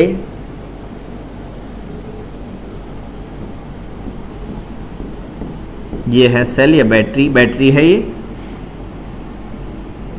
आप सेल या बैटरी से किसी से भी कनेक्ट कर सकते हैं, धारा बहनी चाहिए। ठीक है, ठीक। अब देखिए, मान लीजिए कि ये V वोल्ट की बैटरी धारा दे रही है I, ठीक है। अब इसमें कितनी धारा जाएगी और इसमें कितनी धारा जाएगी वो बताना है। तो मान लीजिए आपसे कहा गया इसमें I1 धारा चली गई, इसमें I2 चली गई। विभव तो सबके सिरों पर वही होगा, तो इसके सिरों पर V1 होगा और इसके सिरों पर भी V1 मतलब V होगा, और इसके सिरों पर भी V होगा। दोनों जगह विभव का मान तो समान है। तो क्या लिख सकते हैं? जैसे हम आपसे पूछें कि I1 बताओ, तो आप बताएंगे I1 बराबर V/R1। इसी तरह से अगर हम I2 पूछे तो क्या बताएंगे? V/R2 बताएंगे। कोई दिक्कत? कोई दिक्कत नहीं। यहां से ये भी बताएंगे कि आने वाली धारा जो है I है, और जो कुल धारा जाएगी वो जाएगी I1 प्लस I2, तो ये दोनों मान भी बराबर होंगे। ठीक है, अब हम कह रहे हैं कि ये समीकरण 1 है, मान लेते हैं, ये समीकरण 2 है, दोनों को भाग दे दो। तो अगर दोनों को भाग दिया जाएगा तो बोल देंगे I1 डिवाइडेड बाई में I2 बराबर में क्या लिख सकते हैं? तो बराबर में लिख सकते हैं इसे V/R1, और इसको भाग लगाना तो उल्टा करके भाग लगा दो तो R2/V हो जाएगा। V और V कैंसिल हो गए, तो यहां से क्या आया? I1/I2 बराबर में बन जाएगा R2/R1। देखो कितनी बढ़िया बात यहां से निकल के आ रही है कि जो धारा होगी प्रतिरोध की व्युत्क्रमानुपाती है यहां पर। ठीक, तो अगर हम चाहते हैं प्रत्येक पद में एक जोड़ दो, प्रत्येक पद में एक जोड़ने पर एक जोड़ दो, तो क्या लिखेंगे? यहां से I1/I2 प्लस 1, यहां पर आप लिखेंगे R2/R1 प्लस 1। तो लघुत्तम ले लो, तो यहां पर I1 हो जाएगा, I2 इधर चला जाएगा, देखते रहना, यहां पर I2 बनेगा, ये बन जाएगा R2 प्लस R1/R1। ठीक है, I1 प्लस I2 किसके बराबर है? तो वो I के बराबर है, लिख दो। तो यहां पर आ जाएगा I बटा, यहां पर बन जाएगा I2 बराबर, ये R2 प्लस R1 है तो इसको लिख देते हैं R1 प्लस R2, आगे पीछे करके ठीक कर लेते हैं, और डिवाइडेड बाई में यहाँ R1 हो जाएगा। अब अगर हम पूछे I2 का मान क्या होगा, तो I2 चला गया इधर, R1 चला गया इधर, तो R1 इधर जाएगा, R1 प्लस R2 नीचे चला जाएगा और गुणा किससे हो जाएगा, I से। तो ये आने वाली धारा बट गई। ठीक है, इसी तरह से अगर निकालना चाहें तो I2 भी निकाल सकते हैं। तो I2 का मान क्या होगा, बोलेंगे I में से I1 घटा लो ना, वही धारा तो है, वहां से देखो I2 निकालना हो तो हम I1 निकालना हो तो I में से I2 घटा लेते हैं। तो ये मान निकल के आएगा इसमें R2 बटा R1 प्लस R2, आप करके देखेंगे यही आएगा और यहाँ पर I बन जाएगा। इस तरह से यहाँ से निकाल सकते हैं। आओ इसमें कुछ नोट पॉइंट भी लिख लेते हैं। नोट पॉइंट लिखा जैसे वहां पर लिखा, नोट डालो यहां पर लिखो। यहां पर क्या होता है, प्रत्येक प्रतिरोध के सिरों पर विभव पतन समान होता है। प्रत्येक प्रतिरोध के सिरों पर विभव पतन समान होता है, समान होता है। ठीक, पहला पॉइंट। दूसरा पॉइंट एक बहुत अच्छा पॉइंट है, क्या, तुल्य प्रतिरोध, समांतर क्रम का तुल्य प्रतिरोध, ऐसा लिखना, तुल्य प्रतिरोध संयोजित प्रतिरोध, या ऐसे लिख देते हैं इसे, प्रत्येक संयोजित प्रतिरोध, ऐसा लिखो, प्रत्येक संयोजित प्रतिरोध प्रत्येक संयोजित प्रतिरोध से कम होता है। ये बात समझ में फिर नहीं आई तो ऐसे समझाते हैं। मान लीजिए 2 ओम जोड़ा आपने और 3 ओम जोड़ा आपने, ठीक है, या ऐसे चलो अभी 6 का लिख दिया, 6 और यहाँ 3 जोड़ दिया आपने, दोनों समांतर में जोड़ दिए। आपसे कहा जाता है इनका तुल्य बताओ, तो आप बताएंगे 2 हैं तो गुणा करा लो, 6 3 और यहाँ 6 प्लस 3 बराबर 6 3 18/9, 2 ओम आया। अब हमें ये बताओ जो नया वाला प्रतिरोध आया तुल्य वो 2 ओम आया ना। अब इस 2 ओम का मान देखो 6 से भी कम है और 3 से भी कम है, तो समांतर क्रम में जो तुल्य प्रतिरोध होता है, संयोजित हुए जितने भी प्रतिरोध होते हैं उन सबसे कम निकल के आता है, श्रेणी में सबसे ज्यादा होता है। ठीक है, याद रखना इसे। ये ऐसा हो गया। यहां पर सबसे ज्यादा वायर यूज करने पड़ते हैं क्योंकि समांतर क्रम जोड़ना है तो कुछ अलग से वायर लाओ फिर जोड़ो उसे, तार बदले धारा बदल जाएगी। इस तरह से याद रख सकते हैं समांतर क्रम संयोजन को। इसमें हम इस तरह से धारा को बांट सकते हैं, इसे कहते हैं धारा विभाजन नियम। वैसे नाम याद रखने की कोई जरूरत नहीं है, बांटा कैसे जाता है वो इंपॉर्टेंट है। तो यहां पर ये फार्मूला हो गया, ये फार्मूला आपको याद रखना है, इसका डेरिवेशन कैसे किया गया वो याद रखना। ठीक है, इस तरह धारा को बांट लेना है। अब परिपथ को हल कैसे किया जाता है वो तरीका सुनो। जैसे मान लीजिए मैं एक यहां पर एग्जाम्पल लेके चलता हूं, यहां पर एक ऐसा प्रतिरोध लगा है, एक ऐसा प्रतिरोध लगा है, ये ऐसा लगा है, ये ऐसा लगा है, यहां कहीं पर एक प्रतिरोध लगा दिया गया और एक बैटरी लगी हुई है या सेल लगा हुआ है, सिंपली ये ऐसा है। यहाँ पर मान लीजिए 2 ओम कहा गया आपसे, यहाँ पर 2 ओम कहा गया आपसे, यहाँ पर 3 ओम है, यहाँ पर आपसे कहा गया ये 3 ओम है प्रत्येक, इसको हम 5 लिख लेते हैं, 5 ओम है। तो 2 और ये ऐसा बनेगा, ये मान लो 14 वोल्ट की बैटरी लगा दी गई। ठीक है, अब सुनना, इस परिपथ को हल करने से पहले कुछ पद बताते हैं, उनको सुनना ध्यान से। जैसे मान लीजिए इसमें कहा होता प्रत्येक प्रतिरोध में बहने वाली धारा बताओ, बात आप बता सकते थे। तो सबसे पहले क्या करना है, सर्वप्रथम दिए गए विद्युत परिपथ का सेल या बैटरी के सिरों पर प्रतिरोध ज्ञात कीजिए। तो यहां पर हम ये बोल सकते हैं श्रेणी क्रम है, R श्रेणी में, तो R श्रेणी में होगा तो लगा दो R1 plus R2 plus R3, R1 plus R2 plus R3 plus dot dot dot Rn है तो n बार जोड़ लो उनको, श्रेणी में ये फार्मूला चलेगा। समांतर में है अगर तो 1/R समांतर का, ये कैसे लिखा जाता है तो 1/R1 plus 1/R2 plus 1/R3 और प्लस डॉट डॉट डॉट यहाँ पर 1/RN लिखा जाता है। इस तरह से हम समांतर क्रम संयोजन का फार्मूला लगा सकते हैं। ठीक है, अब ये दोनों यहाँ पर लगा के देखते हैं कि क्या निकल के आता है तुल्य प्रतिरोध। तो यहाँ सबसे पहले देखना, पहला सवाल है, थोड़ा ध्यान से मान लेते हैं बैटरी ये माइनस ये प्लस है तो धारा इधर की तरफ देगी, तो मान लिया आई धारा चली यहां से, ये आई धारा चलेगी, सामने दो प्रतिरोध है, बटेगी, बिल्कुल बटेगी, और प्रतिरोध बराबर बराबर है तो धारा बराबर बराबर बढ़ जाएगी। तो यहां पर धारा चली गई, यहां धारा चली गई, ये कितनी है I/2, यहां पर धारा है I/2। फिर यहां पर देखो मिलेंगी तो यहां पर धारा कितनी बनेगी I, और 3 है तो तीनों में अब की बार बटेगी I/3, और इसमें क्या बटेगी I/3। बिल्कुल सिंपल है, I/3 धारा का मान 1/3 हो जाएगा क्योंकि प्रतिरोध समान समान है। अगर समान नहीं होते तो हमें विभव विभाजन नियम लगाना, मतलब धारा विभाजन नियम लगाना पड़ता, और I/3 जुड़ेंगी तो वापस से यहाँ I बन जाएगी। तो सबसे पहले हमें बताओ कौन श्रेणी कौन समांतर में है। धारा बट गई, इसका मतलब ये समांतर में है, तो 2 समांतर में है 2 के, ठीक है, प्लस ऐसे लिखा जाता है। यहां पर जो 3 है वो समांतर में है 3 के, फिर जो आएगा वो समांतर में है 3 के, इस तरह से हम लिखते हैं इसे, ठीक है। और साथ में यहां पर 5 ओम और आ जाएगा, तो 5 ओम और आएगा तो 5 यहां लिख देते हैं, ये हो जाएगा हमारे पास R तुल्य। ये लिखने का तरीका होता है। अब तरीका तो हो गया लेकिन हल तो करना पड़ेगा ना।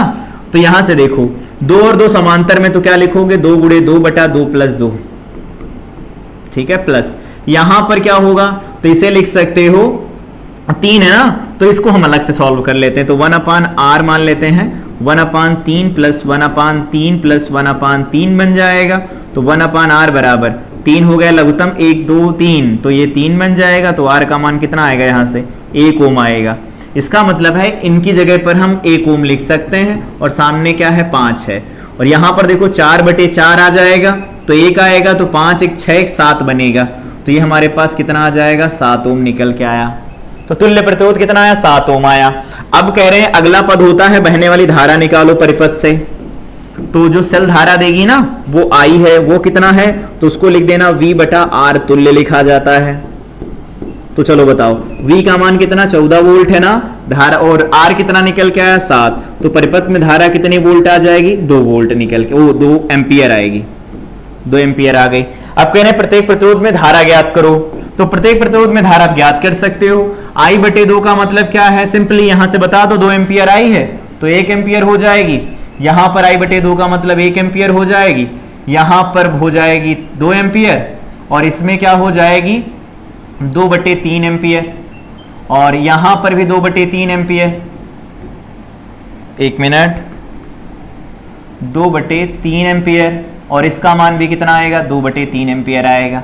अब मान लीजिए विभव पतन निकालना है कहीं आपको, तो अब आप विभव पतन निकाल सकते हैं, कुछ और भी निकालना हो तो निकाल सकते हैं, जैसे शक्ति आगे पढ़ेंगे वो भी निकालना होगा, निकाल सकते हैं। तो प्रत्येक प्रतिरोध में धारा ज्ञात कर सकते हैं, अगला पद है, फिर आवश्यक विद्युत राशि को कैलकुलेट कर सकते हैं। जैसे हम आपसे पूछते हैं कि हमें बताओ 3 ओम वाले प्रतिरोधों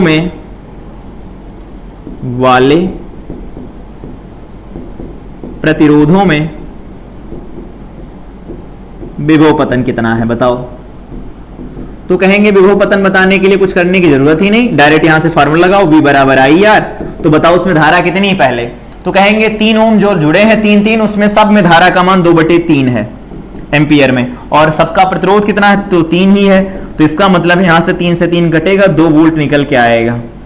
इसका मतलब है यहां पर 2 वोल्ट होगा, यहां 2 वोल्ट, यहां 2 वोल्ट, यहां पर वैल्यू निकालना चाहो तो निकाल सकते हो। 1 एम्पियर धारा तो 2 वोल्ट, और 2 वोल्ट यहां पर भी आएगा, तो 2 और 2 हो जाएंगे यहां पर 4 वोल्ट, और यहां पर 5 दूनी 10, 10 वोल्ट यहां आ जाएगा, तो हो गया 14 वोल्ट, टोटल खर्चा हो गया। इस तरह से निकाल सकते हैं, ठीक है। तो इस तरह से ओम का नियम लगाना है।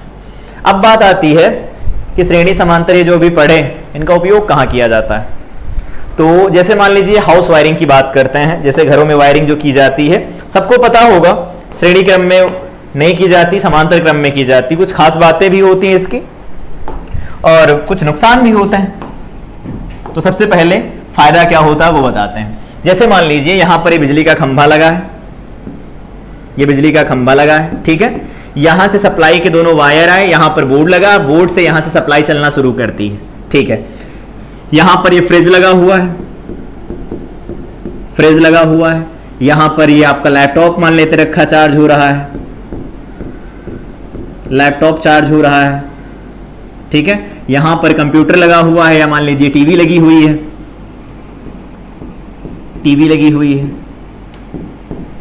ठीक है, टीवी लगी हुई है।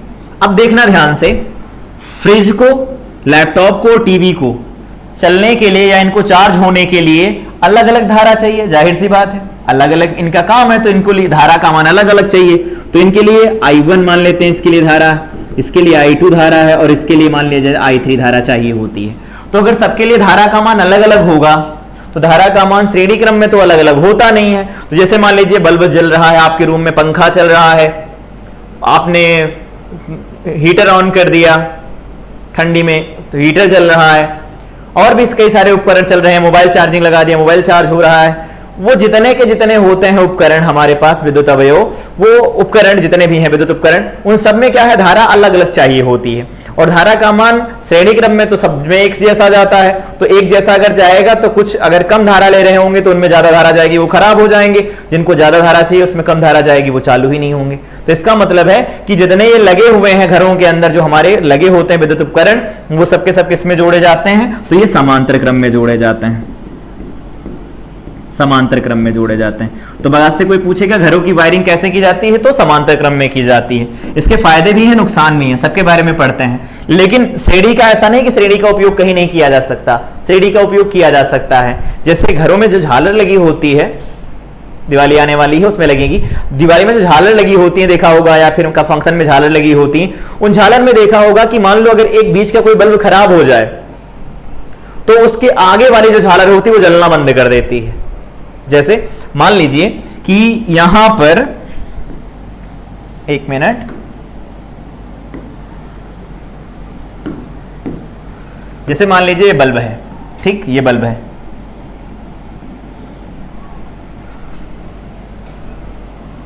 या इसको हम, ये बल्ब है मान लिया, ठीक, ये बल्ब है, ये लगा दिए हमने बल्ब खूब सारे, ठीक। अब देखिए इसकी वायरिंग हम कैसे कर रहे हैं। यहां से दो तार आए, एक तार यहां से ऐसे आया, ये ऐसा, और दूसरा तार ऐसा आया, एक मिनट,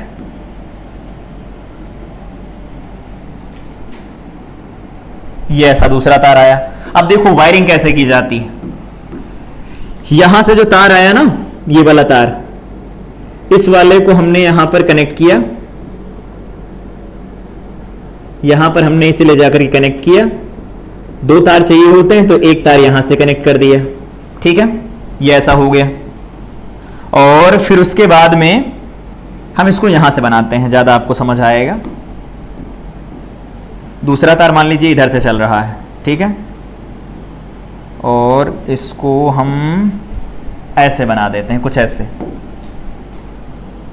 इसको यहां से हटा देते हैं, ठीक है। अब सुनना ध्यान से, मान लीजिए इसको दो तार चाहिए, तो एक तार यहां से आता है, या इसको हमें ऐसे ही बनाना पड़ेगा, हम यहां से डायरेक्ट बनाते चले जाएंगे।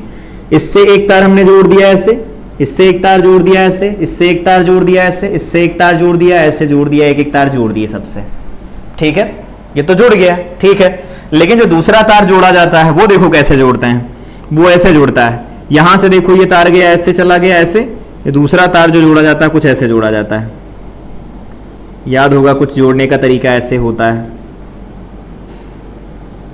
याद आया होगा। हम लोगों ने जब विद्युत अवयव पढ़े थे तो देखा था उसमें तार को कैसे तार के ऊपर चढ़ा के जोड़ा जाता है, जब टच ना कर रहा हो तो कुछ ऐसे ही जोड़ते हैं ना, ये ऐसे जोड़ा जाता है, ये ऐसे जोड़ दिया, देखो कितना बढ़िया है। सब में देखो एक चीज कॉमन है, ये वाला तार जो सब में है, सब में कॉमन है, सब में कॉमन है। अगर इसमें कोई भी चीज खराब हुई तो ये जलना बंद कर देंगे, ये जलना बंद कर देंगे। तो झालर जो लगी होती है ना, उसमें कनेक्शन कुछ इस तरह का किया गया होता है। इसमें मान लीजिए कि आपने यहां का कनेक्शन ब्रेक करवा दिया, मान लीजिए यहां का कनेक्शन ब्रेक हो गया, यहां का कनेक्शन ब्रेक हुआ, अगर धारा इधर से इधर की तरफ जा रही है तो ये तीन जलना बंद कर देंगे, इसमें नुकसान भी है, फायदा भी है।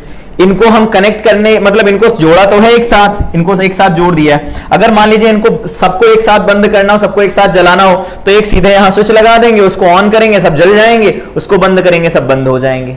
ऐसा है, बढ़िया है, ठीक है। मतलब हम इनको एक ही स्विच से कंट्रोल कर सकते हैं। लेकिन एक दिक्कत है, अगर ये कोई बीच में खराब हुआ तो उसके आगे वाले जलना बंद कर देंगे, धारा जाएगी नहीं, परिपथ पूरा नहीं होगा, पूरा परिपथ नहीं होगा तो धारा नहीं जाएगी। तो ये नुकसान हो गया इससे।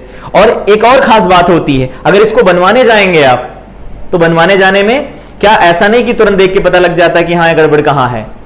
इंडिविजुअल जाकर के एक एक चेक करना पड़ता है कि गड़बड़ कहाँ है। इसको चेक करने में बहुत ज्यादा टाइम ले लेता है, तो इसके पैसे भी ज्यादा पड़ते हैं। तो फायदा भी है तो नुकसान भी है। तो इसका फायदा क्या है? फायदा ये है कि इन सबको हम एक साथ ऑपरेट करवा सकते हैं। एक साथ ऑपरेट करवाने का सिंपल मतलब ये है कि सबको हम एक स्विच से कनेक्ट करके एक साथ जला सकते हैं, एक साथ बंद कर सकते हैं। लेकिन अगर कोई एक खराब हुआ तो उसके आगे वाले जितने भी बल्ब होंगे वो सब बंद हो जाएंगे। जैसे धारा इधर से इधर की तरफ जा रही है तो इसके आगे वाले 3 बल्ब बंद हो जाएंगे, बाकी पहले वाले जलते रहेंगे, ठीक है। लेकिन अगर मान लो सप्लाई से कनेक्ट ना किया गया हो और इसके अंदर कोई गड़बड़ हो और उसको ठीक करना हो, तो हमें एक एक करके इंडिविजुअल जाकर के चेक करना पड़ेगा कि आखिर गड़बड़ कहां हो रही है। तो यहां पर इस तरह से हम वायरिंग करते हैं झालर के अंदर, ठीक है। और यहां पर वायरिंग कैसे की जाती है? तो समांतर में। तो ये वायरिंग कैसी है? तो श्रेणी क्रम में वायरिंग है, श्रेणी क्रम में वायरिंग की जाती है। और यहां पर समांतर क्रम में वायरिंग की जाती है। समांतर क्रम में, श्रेणी क्रम में वायरिंग हो गई। यहां पर समांतर क्रम के लाभ हमें लिखने हैं, तो आओ लाभ लिख लेते हैं। समांतर क्रम में लाभ क्या है? पहला लाभ होता है प्रत्येक विद्युत उपकरण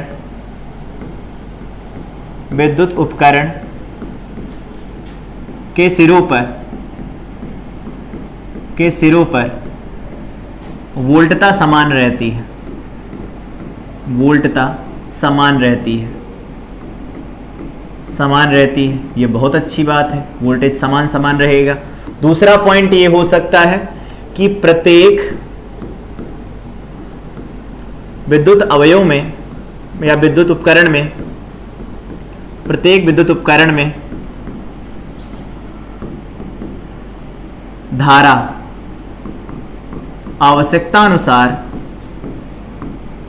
आवश्यकतानुसार अलग अलग बहती है,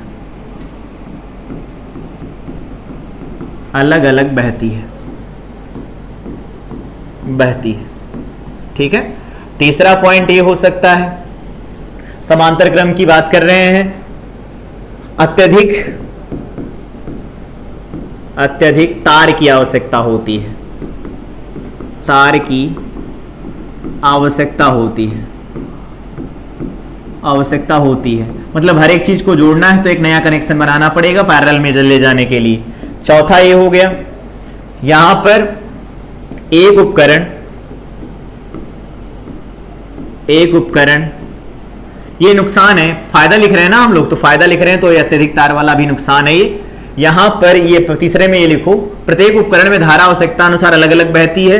तीसरा ये लिख सकते हैं, एक उपकरण या ऐसे लिख दो, किसी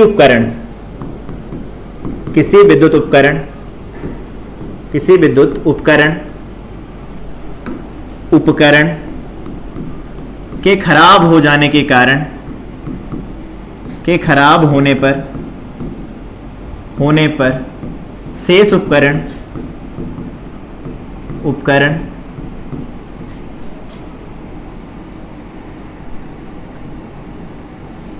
चलते रहते हैं, ऐसे लिख दो, चलते रहते हैं। मतलब श्रेणी क्रम में अगर 2 बल्ब जुड़े हैं, एक बुझ जाएगा तो एक जलता रहेगा, ठीक है, गड़बड़ हो गई तो ये इससे कुछ। और ये चौथा, समांतर क्रम संयोजन में तुल्य प्रतिरोध घटता है, तुल्य प्रतिरोध घटता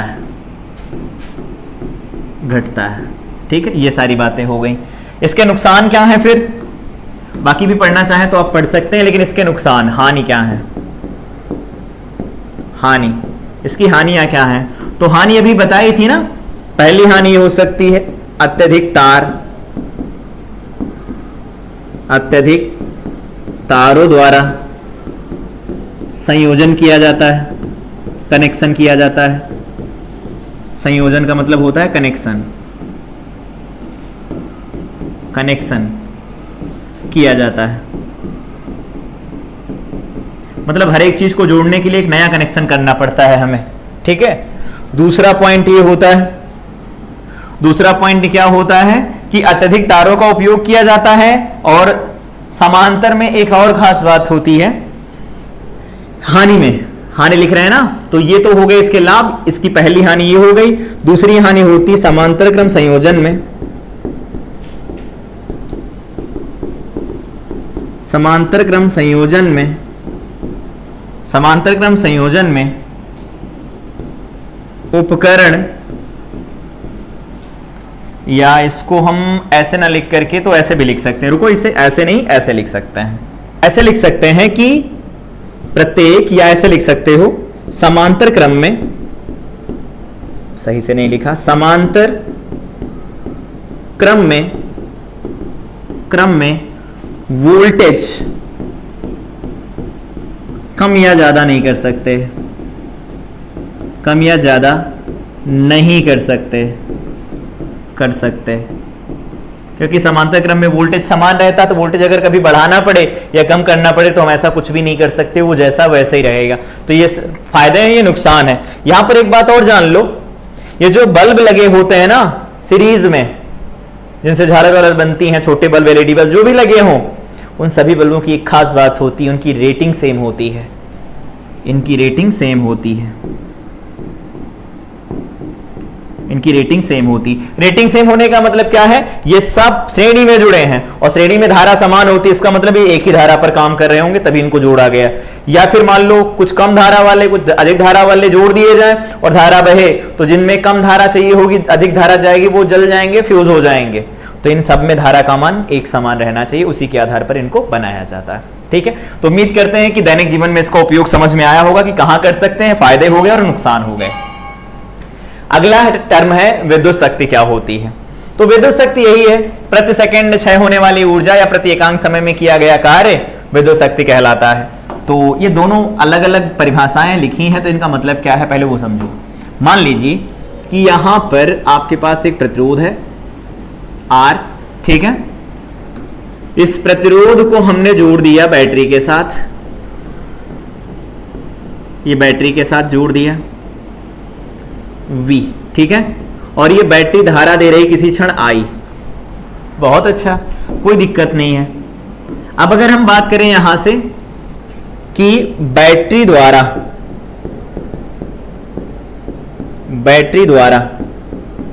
किया गया कार्य, तो आप बताएंगे, जैसे विभव में पढ़ा था ना, विभवांतर, ये विभवांतर देती है, तो विभवांतर V बराबर क्या लिखते हैं, W डिवाइडेड बाय में Q, सही है ना। हाँ ठीक है, तो W का मान क्या आएगा, V इंटू Q। और याद होगा हम लोगों ने पढ़ा था I बराबर Q अपान T होता है, विद्युत धारा की परिभाषा ही यही थी।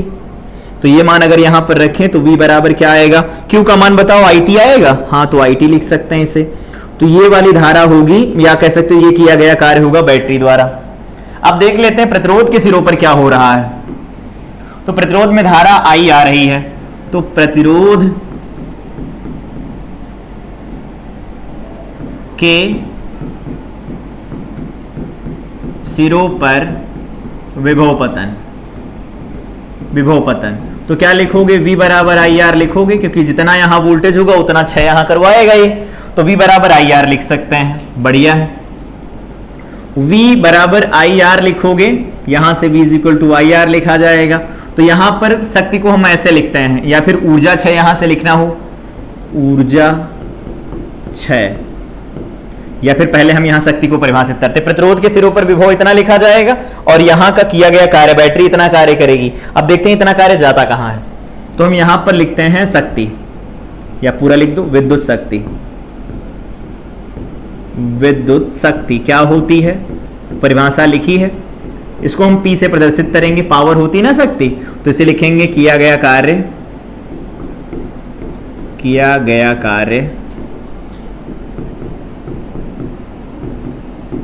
या क्षय ऊर्जा, और बटे में क्या लिखा जा सकता है, तो बटे में यहां से लिख सकते हैं किया गया कार्य या क्षय ऊर्जा, और डिवाइडेड बाय में यहां पर लिख सकते हैं समय। अब हमें निकालना है कि विद्युत शक्ति प्रतिरोध के सिरों पर क्या होगी। तो ये बताओ हमें, किया गया कार्य इतना है, प्रतिरोध यही तो क्षय करवाएगा, और कहां से लाएगा, नहीं ला सकता। तो यहां से लिख सकते हैं किया गया कार्य होता है VIT, और डिवाइडेड बाय में क्या होगा, समय, तो T हो जाएगा। तो यहां से फार्मूला निकल के आएगा VI। तो हमारे पास पावर का फार्मूला निकल के आ गया P बराबर V इंटू में I। ठीक है, ये हो गया। दूसरा लिखना चाहो तो लिख सकते हो, अलग अलग फार्मूले लिखना चाहो तो लिख सकते हो। इसका मात्रक क्या आएगा, तो जूल प्रति सेकंड। जूल प्रति सेकंड, जूल प्रति सेकंड को क्या कहा जाता है, तो 1 जूल प्रति सेकंड किसके बराबर होता है, तो 1 वाट के बराबर होता है। तो पावर का जो मात्रक होता है या शक्ति का जो मात्रक होता है वो वाट होता है।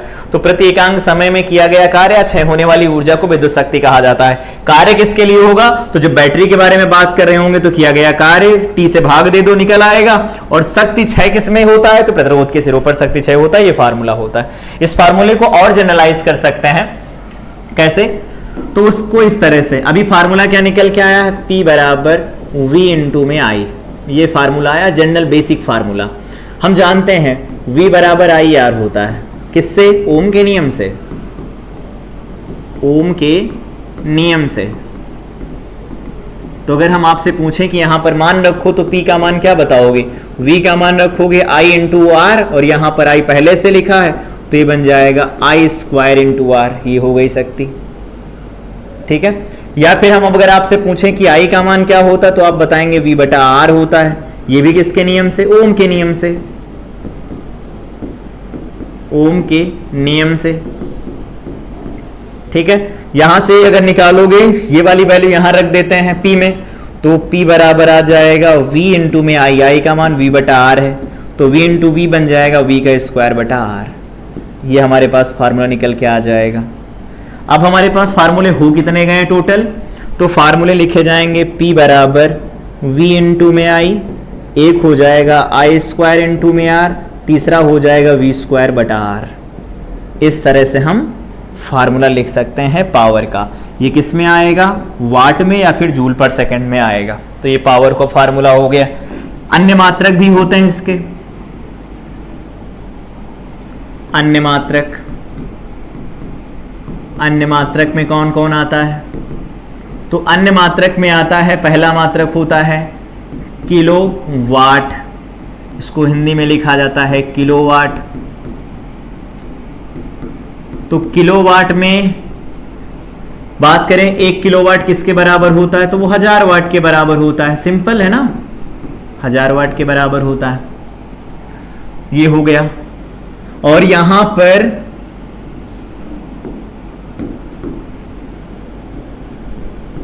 ऊर्जा के अन्य मात्रक, अन्य मात्रक तो एक बहुत अच्छा मात्रक होता है जिसके बारे में हम बात करने वाले हैं, उसको कहा जाता है किलोवाट घंटा। किलोवाट घंटा, या इसको हम कहते हैं यूनिट, ये मात्रक होता है।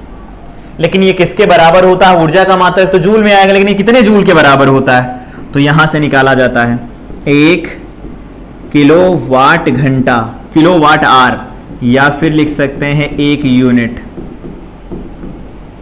बराबर क्या लिखा जा सकता है, तो 1 किलो का मतलब हो गया 1000 वाट, ठीक है, और घंटे का मतलब हो गया 3600 सेकंड, 3600 सेकंड।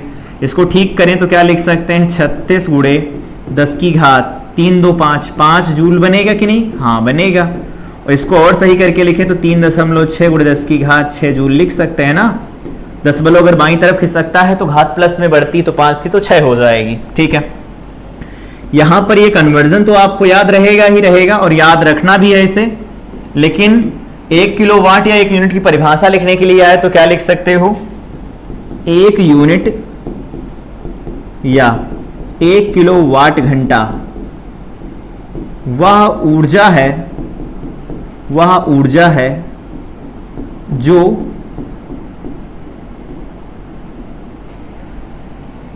1000 वाट, 1000 वाट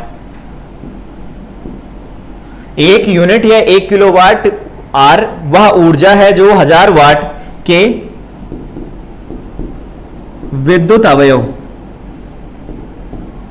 के 1 घंटा चलने पर व्यय होती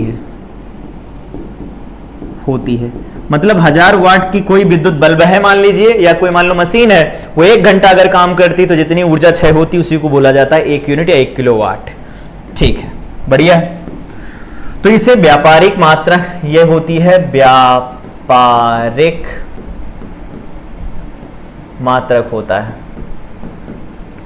ठीक है, बिजली इसी में आती है, किलोवाट घंटा में यूनिट के हिसाब से बिल आता है। ये हो गया।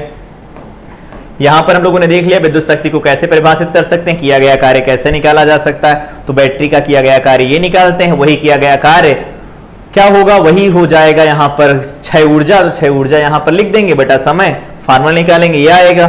मात्रक में देख लिया किलोवाट घंटा होता है, अन्य मात्रक की इस तरह से लिखा जाता है।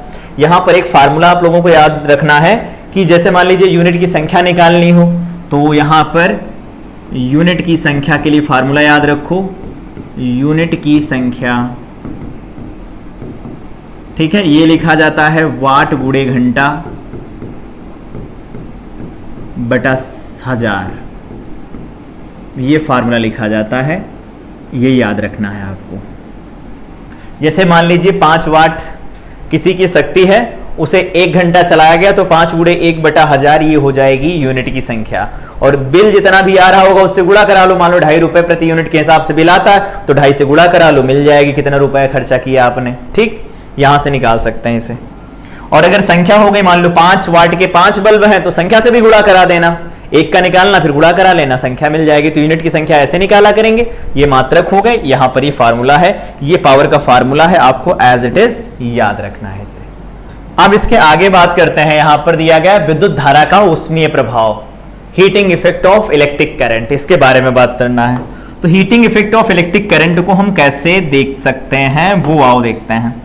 सबसे पहले मान लीजिए यहां पर एक कोई कंडक्टर है, चालक है, इसको हमने क्या किया, एक बैटरी के साथ जोड़ दिया, बैटरी के साथ जोड़ दिया, ठीक है, बैटरी के साथ जोड़ दिया। ये देखो बैटरी के साथ इधर जोड़ दिया गया, ठीक है। अब ये V वोल्ट की बैटरी है, माइनस और ये प्लस, ठीक है। अब हमें क्या लिखना है इसमें, देखना ध्यान से, इसमें इलेक्ट्रॉन है जो कि इधर की तरफ चल रहे हैं, ठीक है। पहले बना देते हैं इलेक्ट्रॉनों को, ये इलेक्ट्रॉन इधर की तरफ चल रहा है, ये इलेक्ट्रॉन इधर जा रहा है, ये इलेक्ट्रॉन इधर जा रहा है, ये ऐसे इलेक्ट्रॉन चल रहे हैं इसके अंदर खूब सारे।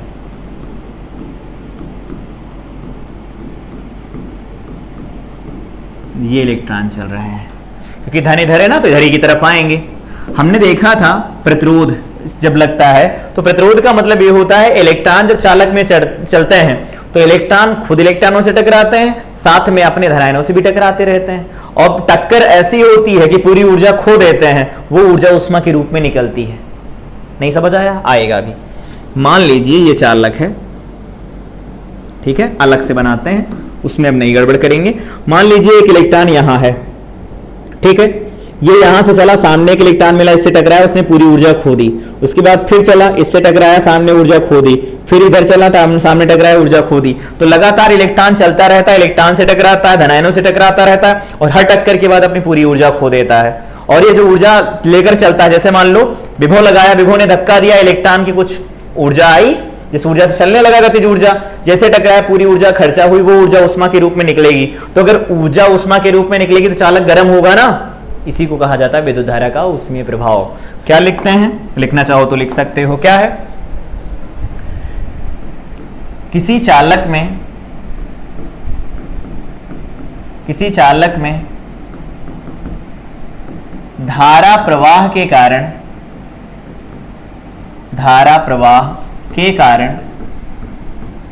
किसी चालक में धारा प्रवाह के कारण मुक्त इलेक्ट्रॉन मुक्त इलेक्ट्रॉनों या धातु धनायनों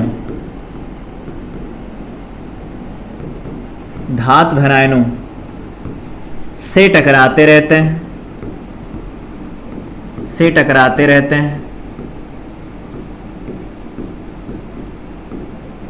जिसके कारण धातु धनायनों से टकराते रहते हैं जिसके कारण ऊर्जा ऊष्मा के रूप में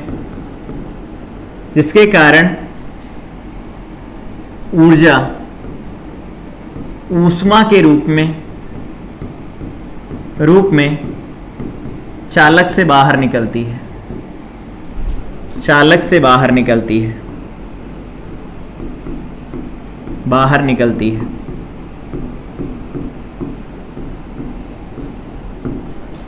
फलस्वरूप चालक गर्म हो जाता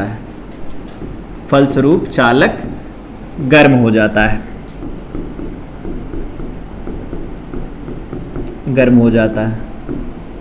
ठीक है, तो क्या हुआ, लगातार क्या होंगे, इलेक्ट्रॉनों से और धातु धनायनों से टकराते रहेंगे जिसके फलस्वरूप ऊर्जा ऊष्मा के रूप में नष्ट होती रहती, चालक गर्म होता रहता है। विद्युत धारा का यह प्रभाव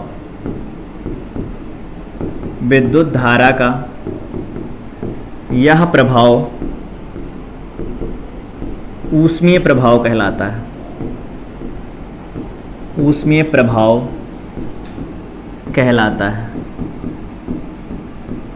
है। अगर मान लीजिए किसी परिपथ में केवल और केवल प्रतिरोध जुड़ा है तो जितना काम करती बैटरी पूरा का पूरा क्षय हो जाता है, खत्म।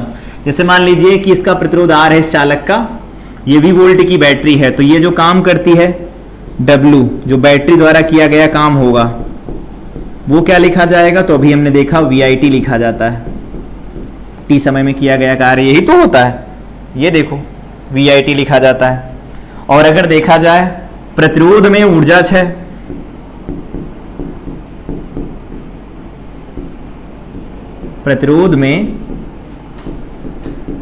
क्षय, वो कैसे लिखते हैं, तो प्रतिरोध में ऊर्जा क्षय लिखोगे, मान लेते हैं वो ऊर्जा क्षय E है, E को क्या कैसे लिख सकते हैं, तो ऊर्जा क्षय लिखा जाएगा E बराबर, तो W ही तो होता है, E का मान W ही तो होता है, और W इस केस में क्या लिखा जाएगा, VIT लिखा जाएगा यहां पर। ऐसा जो किया गया कार्य होगा बैटरी का वही तो यहां खर्चा होगा, पूरा का पूरा खर्चा होगा, तो पूरा का पूरा यहां अगर खर्चा होगा तो E का मान W के बराबर होगा, VIT होगा। इसका मतलब बैटरी ने जो काम किया ना, पूरा का पूरा काम खर्चा हो गया ऊर्जा के रूप में प्रतिरोध के सिरों पर। तो यहाँ की कुल ऊर्जा यहाँ पर खर्चा हो जाती है, और ये ऊर्जा जो खर्चा होती किस रूप में खर्चा होती है, ऊष्मा के रूप में खर्चा होती है, जिसके फलस्वरूप चालक गर्म हो जाता है। इसी को कहा जाता है विद्युत धारा का ऊष्मीय प्रभाव। इस पर आधारित उपकरण कौन कौन से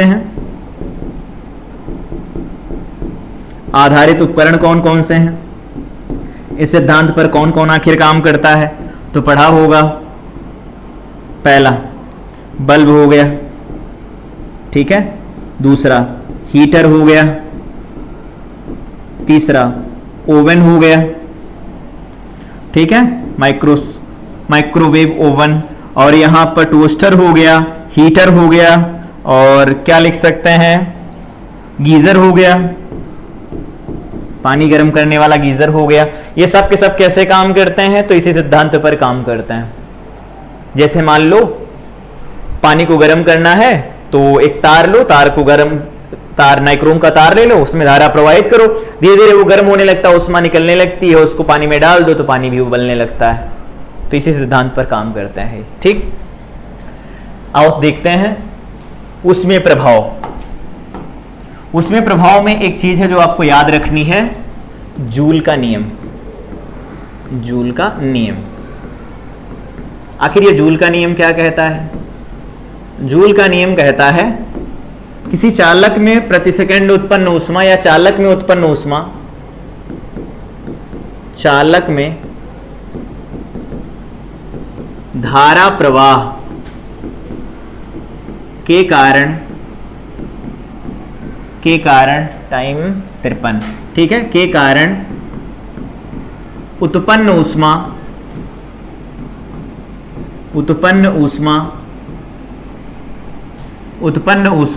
ठीक है। चालक में धारा प्रवाह के कारण उत्पन्न ऊष्मा पहला पॉइंट है। चालक में धारा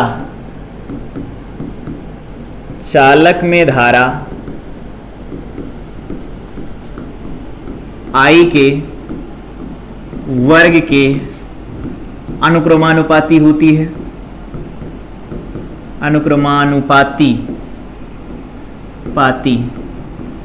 है, ठीक है, पहला पॉइंट हो गया। इसको ऐसे लिख सकते हो कि जो उत्पन्न ऊष्मा है हीट लिखते हैं H, या क्यों लिख लो, क्यों लिखना चाहो क्यों लिख लो, क्यों से लिखा जाता है, तो ये समानुपाती होती है I स्क्वायर के। पहला समीकरण हो गया, ठीक है। दूसरा पॉइंट ये देखा गया, चालक के प्रतिरोध के समानुपाती होती है, चालक के प्रतिरोध R के समानुपाती होती है, ऐसा लिख सकते हैं। तो ये जो ऊष्मा होगी क्यों समानुपाती होगी R के, और कितनी देर तक धारा बही इसके भी समानुपाती होती। तो तीसरा पॉइंट होता है चालक में प्रवाहित धारा के समय के अनुक्रमानुपाती या समानुपाती लिख लो, एक ही बात है, अनुक्रमानुपाती होती है। तो ये क्या बता रहे हैं, Q का मान जो होता है समानुपाती होता है T के। अब इन सबको मिला लिया जाए, अर्थात जो Q आएगा वो समानुपाती होगा I square R into T के, और समानुपाती का चिन्ह हटता है तो एक नियतांक आता है, तो मान लो वो नियतांक K है, तो यहाँ पर I square R into T आ गया। तो यहाँ पर देखा गया प्रयोग द्वारा एक मिनट, K का मान जो है वो 1 ले लिया गया, क्योंकि धारा जब बहती है तो वो मान निकल के आता है I square R into T, तो ये होती है उत्पन्न ऊष्मा। तो ये होता है जूल का नियम। जूल के नियम के हिसाब से चालक में जो धारा प्रवाह होता है उसमें ऊष्मा जो उत्पन्न होती इन कारणों पर निर्भर करती, इसे कहते हैं जूल का नियम। अगर इसे आप प्रूफ करना चाहें तो प्रूफ कर सकते हैं, सत्यापन इसका, या मान लो उत्पत्ति देख लेते हैं। प्रूफ क्या है इसका, उत्पत्ति में क्या है, अभी देखो हम लोगों ने पढ़ा पावर, P बराबर क्या होता है, तो VIT होता है, ठीक है। या फिर हम ऐसे लिख सकते हैं P बराबर VI होता है, या ऐसे लिख लो, प्रतिरोध के केस में I स्क्वायर इंटू में R लिखा जाता है कि नहीं लिखा जाता है, ठीक है। और अगर हम यहां से निकालना चाहें ऊर्जा क्षय, जिसको हम E बोलते हैं, E बराबर क्या लिखते हैं, तो E बटा T ही तो P होता है ना, ऐसे समझो।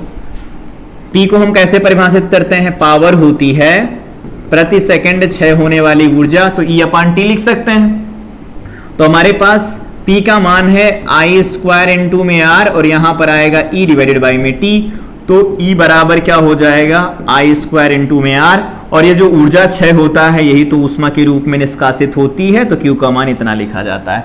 डायरेक्ट है, कर सकते हो, कोई इशू नहीं, कोई बहुत बड़ा नहीं।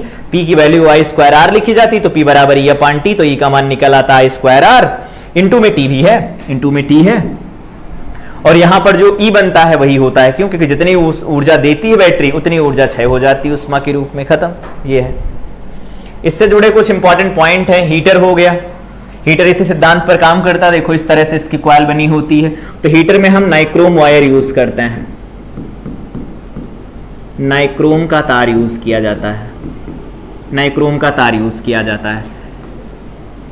ये नाइक्रोम का तार। इस नाइक्रोम तार की कुछ खास बातें होती हैं, नाइक्रोम की विशेषताएं हैं यहां पर लिखी गई हैं। नाइक्रोम की विशेषताएं, विशेषताओं में क्या है, पहला है गलनांक कम, मतलब खूब ज्यादा गर्म करते रहो मतलब धारा प्रवाहित करोगे गर्म होगा, तो गर्म करने से मेल्ट नहीं होगा, पिघलेगा नहीं, पहली गुण ये हो गया। दूसरा इसका प्रतिरोध बहुत ज्यादा होगा, अगर प्रतिरोध ज्यादा होगा तो क्यों तो समानुपाती आर होता है ना, तो ज्यादा ऊष्मा उत्पन्न होगी इससे। उच्च तन्यता होनी चाहिए, उच्च तन्यता का मतलब समझते हैं, उच्च तन्यता का मतलब ये होता है, तन्य कौन सी चीजें होती हैं, तन्य जिनको हम ज्यादा खींच सकते हैं, ठीक है, वो तन्य। उच्च ताप पर ऑक्सीकरण ना हो, खराब ना होने पाए, ज्यादा लंबे समय तक चले। उच्च ताप पर प्रसार ना हो, ऐसा ना हो ये बढ़ते रहे, अपने आप ही बढ़ते रहे, तो प्रसार नहीं होना चाहिए। तो नाइक्रोम का तार हम यहां पर यूज करते हैं, जिसमें धारा प्रवाहित करने पर, धारा प्रवाहित करने पर, धारा प्रवाहित करने पर ऊष्मा उत्पन्न होने के कारण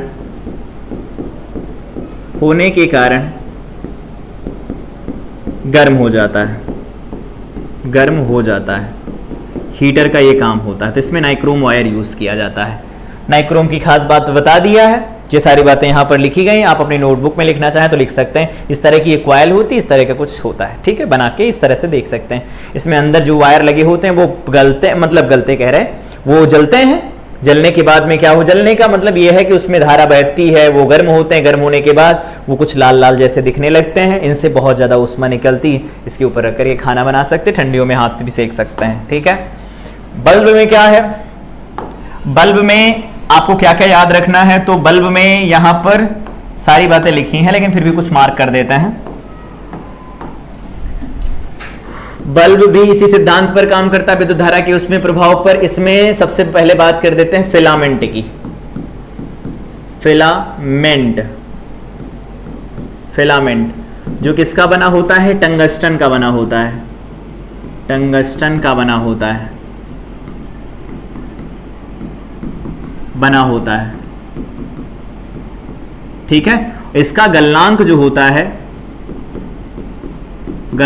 होता है वो 3000 डिग्री सेंटीग्रेड से ज्यादा होता है, मतलब इससे ज्यादा ताप बढ़ा देंगे ना हम तो भी ये पिघलता नहीं है, इसकी ये खास बात होती है।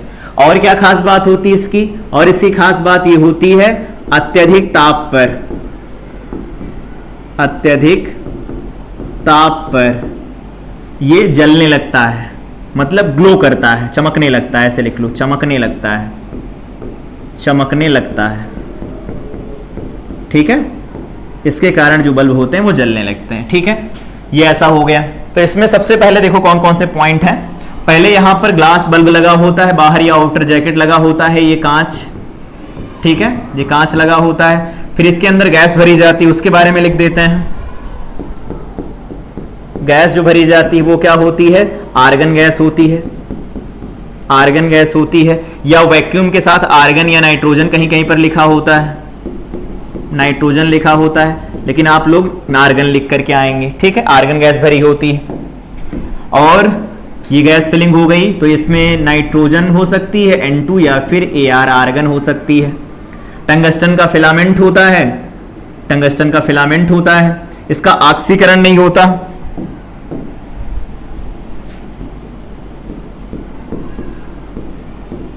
ऑक्सीकरण नहीं होता। सही जो बात बताएं तो जितने भी ये बल्ब होते हैं या विद्युत धारा के उसमें प्रभाव पर आधारित जितने भी उपकरण होते हैं, उन सब की एक खास बात ये होती है कि ये जो प्रभाव होता है 900 डिग्री सेंटीग्रेड के बाद शुरू होता है, और 900 डिग्री सेंटीग्रेड ताप तक ये सस्टेन कर लेता है, अपने आप को मेंटेन रखता है, बनाए रखता है बराबर। ऑक्सीकरण इसका नहीं होता, ठीक है। और फिर यहां पर देखो क्या है, सपोर्ट वायर लगे होते हैं इस फिलामेंट को, यहां पर ये फिलामेंट लगा होता है कुछ इस तरह से, ऐसे, ठीक है। ये सपोर्ट वायर लगे होते हैं, कुछ इस तरह के सपोर्ट वायर लगे होते हैं, ठीक है, ये ऐसा। यहां पर ये देखो डमलेट वायर लगे होते हैं, यहां पर लेड के तार लगे होते हैं, यहां पर सपोर्ट वायर है, ये स्टेम होता है, यहां पर ये स्टेम लगा होता है, और यहां पर कैप होता है, या इसको होल्डर कह सकते हो, जिसमें हम बल्ब को अटैच करते हैं होल्डर के साथ में, तो ये कैप होता है, लगाया जाता है होल्डर में। इस तरह से बल्ब काम करता है। तो बेसिक संरचना है, बना सकते हैं, ऐसा कुछ नहीं कि बना नहीं सकते, लेकिन उसमें जुड़े कुछ पॉइंट्स थे जो हमें कवर करने थे, तो एक एक करके कवर कर लिया। कि फिलामेंट के बारे में अगर बात करें तो फिलामेंट टंगस्टन का बना होता है, गलनांक 3000 से ज्यादा होता है और ये काम करता है लगभग 900 से ऊपर ही काम करता है, तो इतनी जल्दी ये पिघलता नहीं, अत्यधिक ताप पर ये चमकने लगता है। इसकी खास बात ये होती है ऑक्सीकरण नहीं होता, इसके अंदर जो गैस भरी जाती है आर्गन नाइट्रोजन भरी जाती है निर्वात के साथ में, इसमें और कोई गैस नहीं होती, तो जनरली आर्गन गैस भरी जाती है। ठीक है, याद रखना है। बाकी सारी चीजें यहां पर लिखी गई एक एक करके, इनको एक बार पढ़ सकते हैं। ठीक है, एक और होता है जिसको हम कहते हैं विद्युत फ्यूज। इसका उपयोग क्यों किया जाता है? तो इसका उपयोग हम सुरक्षा के दृष्टिकोण से करते हैं, सुरक्षा के लिए किया जाता है। अब सुरक्षा के लिए किया जाता है तो ये मेंस के साथ, मतलब जो घर में सप्लाई आती है उसे बोल रहे हैं, मेंस के साथ कैसे जोड़ा जाता है? तो अगर सुरक्षा चाहिए तो श्रेणी क्रम में जोड़ा जाएगा, श्रेणी क्रम में जोड़ा जाता है, जोड़ा जाता है। ठीक है, इसका निश्चित गलनांक होता है, निश्चित गलनांक होता है, गलनांक होता है तथा अधिक धारा पर पिघलकर परिपथ को ओपन कर देता है, ओपन कर देता है, खोल देता है परिपथ को।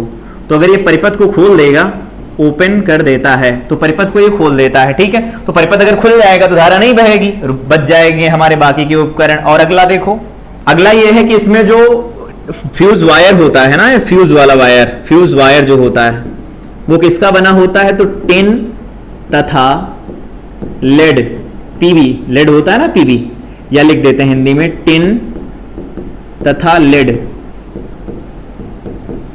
मिश्र धातु का बना होता है, मिश्र धातु का बना होता है, बना होता है। इस बात को याद रखना है। ठीक, सुरक्षा के लिए उपयोग किया जाता है, श्रेणी क्रम में जोड़ा जाता है, निश्चित गलनांक होता है, अत्यधिक धारा पर पिघलकर परिपथ को ओपन कर देता है, जिससे धारा प्रवाह बंद हो जाता है, धारा प्रवाह बंद हो जाता है, बंद हो जाता है। ये आपको याद रखना है। ठीक है, और फ्यूज वायर किससे बना होता है? तो टिन और लेड की मिश्र धातु से मिलकर के बना होता है। अगर बात करें इनकी रेटिंग क्या होती है, रेटिंग मतलब कहां कितने कितने ऑर्डर के बनाए जाते हैं, तो 1 एम्पियर हो गया, 2 एम्पियर हो गया, 5 एम्पियर हो गया, 10 एम्पियर हो गया, 20 एम्पियर हो गया, 30 एम्पियर हो गया, इस तरह के बनाए जाते हैं आदि।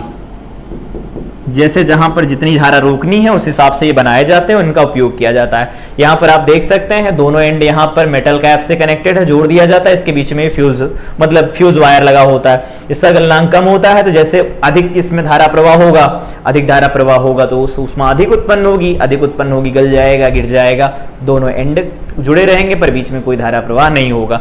इस तरह से भी जोड़ा जाता है परिपथ के अंदर। यहाँ पर एक छोटा सा देखो तार लगा हुआ है, ये पिघल जाता है तो सर्किट को ओपन कर देता है। इस तरह से भी लगे होते हैं फ्यूज वायर। तो कैसा भी शेप हो सकता है, कैसे यूज करना है वो डिपेंड करता है। तो फ्यूज वायर क्या होते हैं वो समझ में आ गया होगा। यहां पर देख लिया कि विद्युत बल्ब क्या होता है, गैस आर्गन भरी जाती है और सारी बातें यहां पर लिखी हैं, देख लेना एक एक करके। यहां पर हम लोगों ने देखा हीटर कैसे काम करता है, तो नाइक्रोम वायर होता है जिसमें धारा प्रवाहित करते हैं तो गर्म होता है, गर्म होने के साथ साथ में ऊष्मा उत्सर्जित करता है, जिसका उपयोग हम अलग अलग उपयोग के लिए कर सकते हैं। ठीक है, यहां पर विद्युत प्रेस भी होता है। विद्युत प्रेस इस बार आपके सिलेबस में नहीं, तो इसको यहां पर हम डिस्कस नहीं कर रहे हैं। ठीक, यहां पर ये जूल का नियम हो गया, ये याद रखना आपको। और ये याद रखना है कि विद्युत धारा का उसमें प्रभाव कैसे होता है, क्यों होता है, उसके कारण यहां पर देख लिए गए। तो ये सारी बातें हो गई विद्युत शक्ति। तो आज की क्लास में हमें जो कवर करना था उन सब चीजों को कवर कर लिया है। विद्युत शक्ति हो गई, संयोजन के लाभ हो गए, झालर वालर इन सब के बारे में बात कर लिया गया कि कैसे जोड़े जाते हैं। यहां पर समांतर क्रम संयोजन, श्रेणी क्रम संयोजन के बारे में बात किया, धारा और वोल्टेज कैसे बांटे जाते हैं इनके बारे में हम लोगों ने बात की। ओम के नियम का प्रायोगिक सत्यापन देख लिया, ओम का नियम देख लिया। यहां पर हम लोगों ने बेसिकली विद्युत धारा चैप्टर को कंप्लीट कर लिया है, जहां पर उसमें प्रभाव कंप्लीट हो जाता है। इसके अगले चैप्टर में हम स्टार्ट करेंगे विद्युत धारा का चुंबकीय प्रभाव। चुंबकीय प्रभाव क्या होता है, चुंबकीय क्षेत्र क्या होता है, धारावाही चालक पर चुंबकीय क्षेत्र में बल कैसे काम करता है, जनरेटर कैसे काम करता है, विद्युत जनित्र क्या होता है, इन सब के बारे में बात करेंगे। तो तब तक के लिए इस विद्युत धारा की ऊष्मीय प्रभाव के चैप्टर को रिवाइज करें। मिलते हैं अगली क्लास में। Till then I wish you all the best.